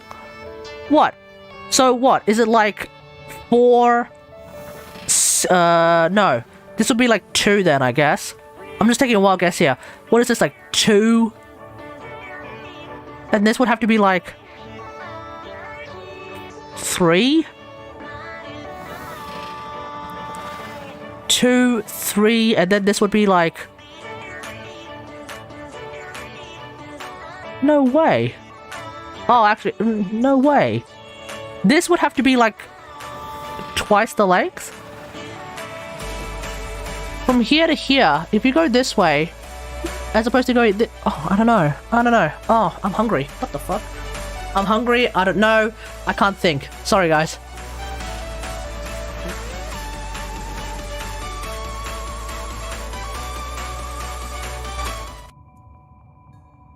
Does this thing have audio? There's no audio. Wow, it's massive. Remember when we watched that video about the Costa Concordia? The Internet Historian video about the Costa Concordia? It's usually a huge job to try and like move a giant ship or even strip a giant ship, so yeah, this is going to be there for a while. Operation's going to take weeks. Oh my god. Well, the guy who's the captain of this ship, he's fired 100%.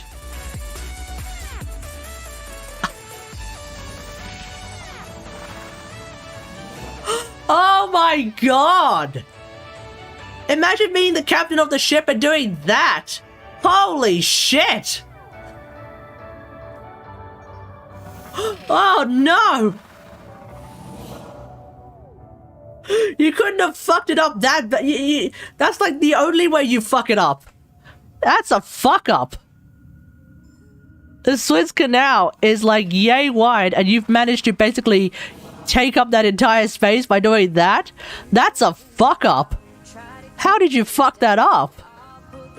What are you trying to do? Oh no, I went down the wrong way through the Suez Canal. Gotta make a turn. Oh no, I can't make a turn. No U-turn, buddy. Once you start down the Suez Canal, it's all over Red Rover. Holy shit.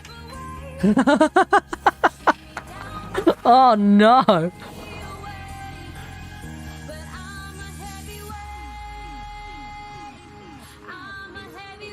Oh no.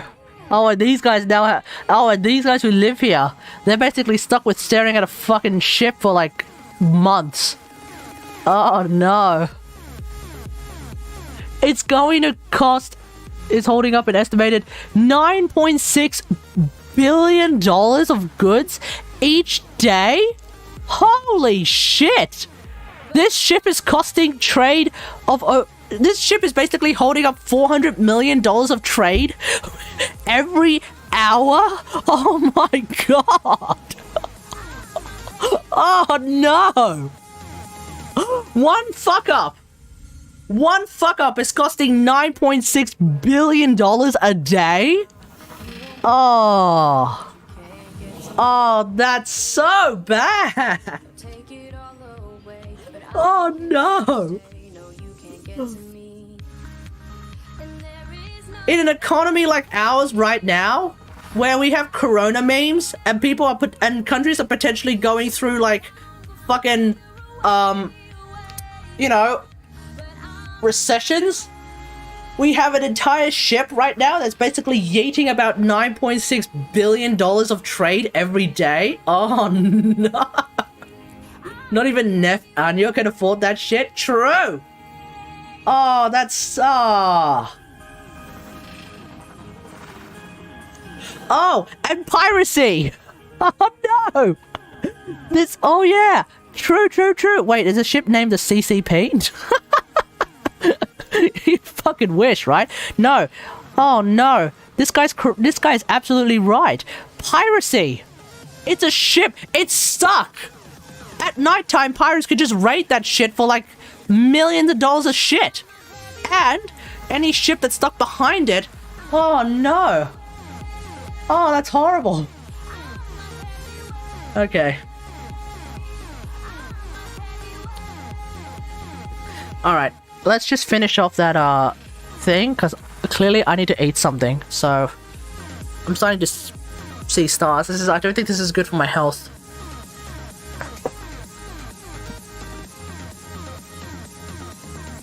Streaming for 4 hours is never good for my health. Streaming for 7 hours, not good for my health. Streaming for 10 hours, it's fucking retarded.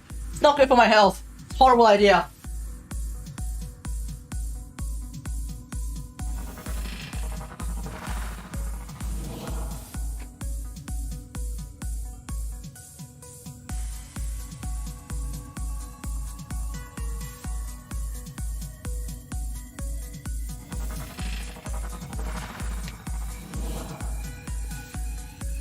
Warframe players drop a lot of loot. Yeah, but not $9.6 billion of loot every day, right? Alright, let's just do this thing. Also, I apologize for dropping the R-bomb. That was a mistake.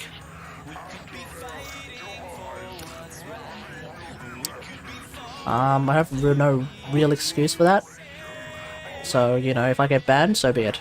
It makes sense. I should probably get banned for that. I haven't played Lavos in so long. I'm so out of practice. It's horrible.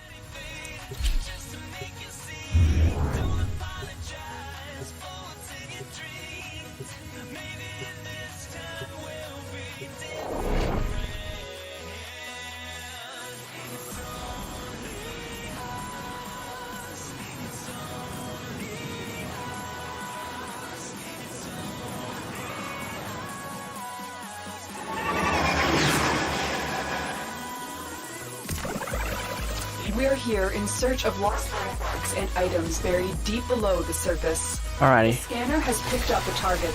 Go to the dig site. Alrighty.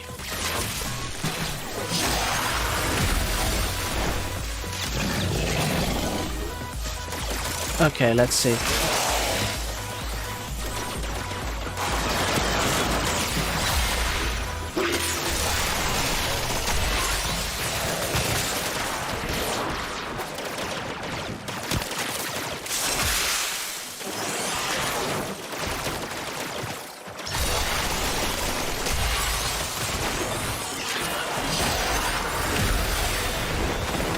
Alrighty.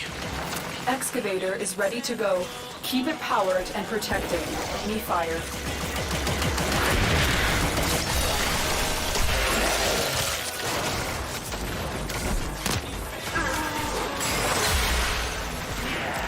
I don't necessarily know what I'm doing. The excavator has lost power. Find and fix them.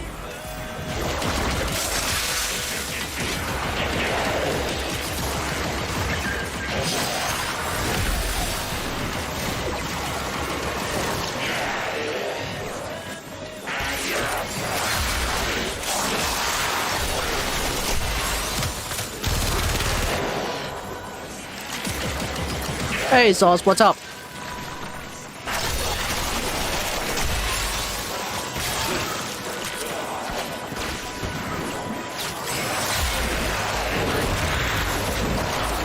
An artifact has been located. Proceed to the dig site.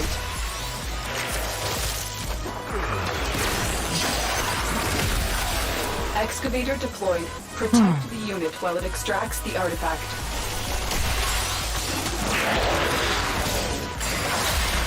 Oh shit, what am I doing?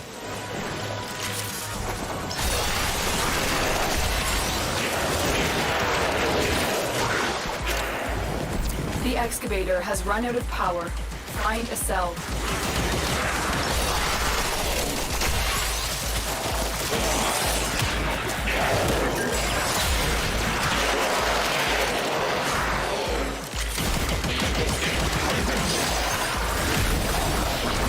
And I do corrosive, I don't know why.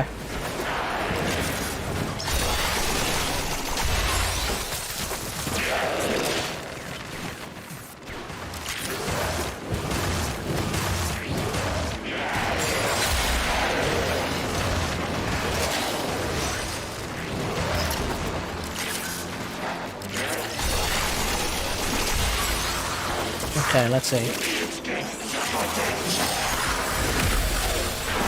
Your lava looks like mine? Nice. Do I play League of Legends? Very, very, very rarely. And only if I have friends around.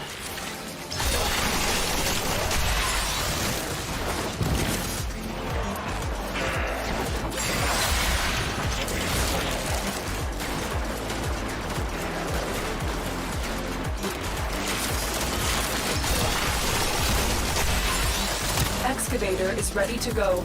Keep it powered and protected from any.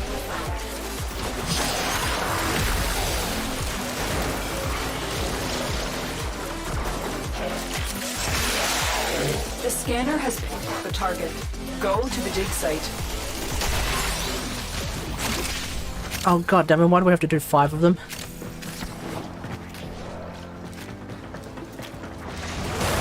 Me, I play when can we play? What? Wait, Zoz, what are you saying?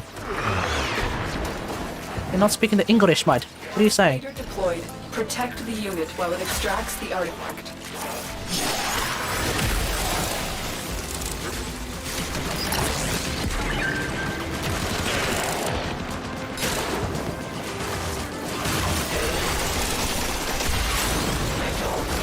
We need another power cell for the excavator.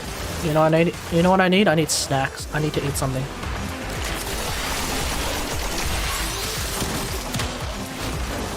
Somehow I had 2 Chinese buns, and for some reason I'm still very, very hungry. God damn it.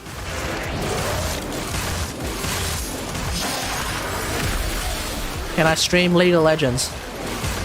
Why do you want me to stream League of Legends? Why in the hell would you want me to stream League of Legends?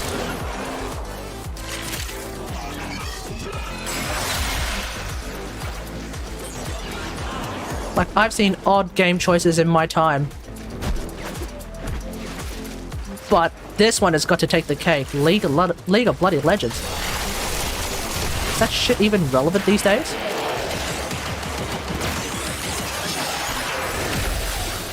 League is the most toxic game ever. True. Why do you think I prefer to play HOTS? A dead game is oodles better than League of fucking Legends, mate.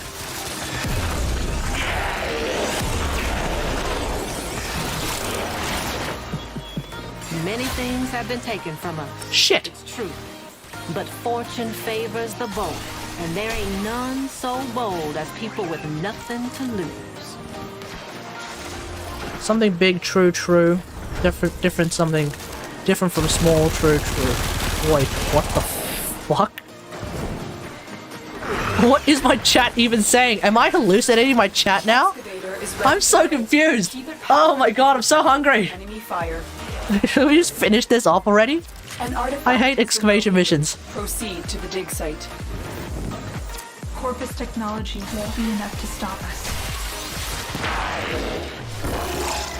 Excavator deployed. Protect the unit that extracts the artifact.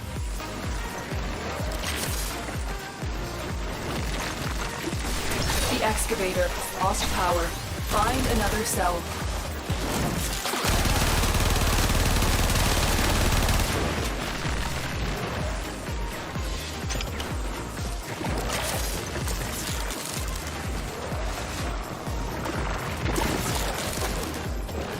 We need more power cells. Right in Prime. Ram Prime OP. I make Bratton Prime look good.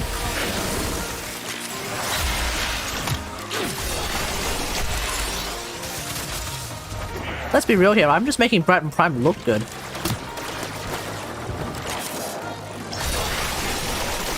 Scanner has picked up a target. Go to the dig site. Excavator is ready to go. Keep it powered and protected from enemy fire. We need another power cell for the excavator.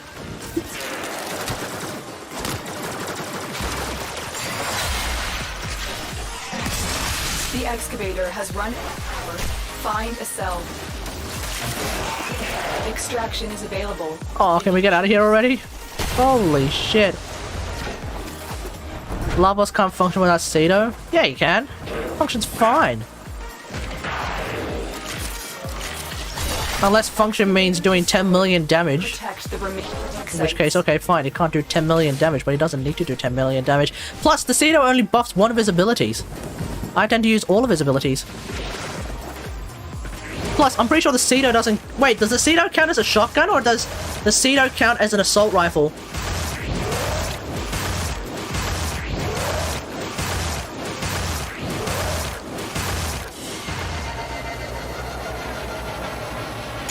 Shoddy? Yeah, well, this is assault rifle only, mate. Alright. Thanks for watching, everyone. Hope you guys enjoyed this stream. I'm really hungry, so if you're watching on YouTube, don't forget to like and subscribe. If you're watching on Twitch, don't forget to follow. Feel free to sub if you want. It's up to you if you want to do that. Otherwise, until next time, I'll see you guys later. Thanks for watching. Holy fuck, I'm hungry. Bye!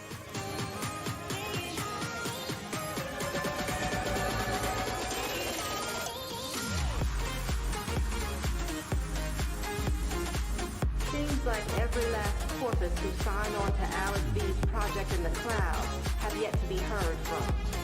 That's what I call a capsized non-disclosure agreement.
Okay, run over if you could again. Bonus has been counting stars. Bros, enjoy your food, bro. All accounted for.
My father told me when I was young, don't play with fire, be careful, son.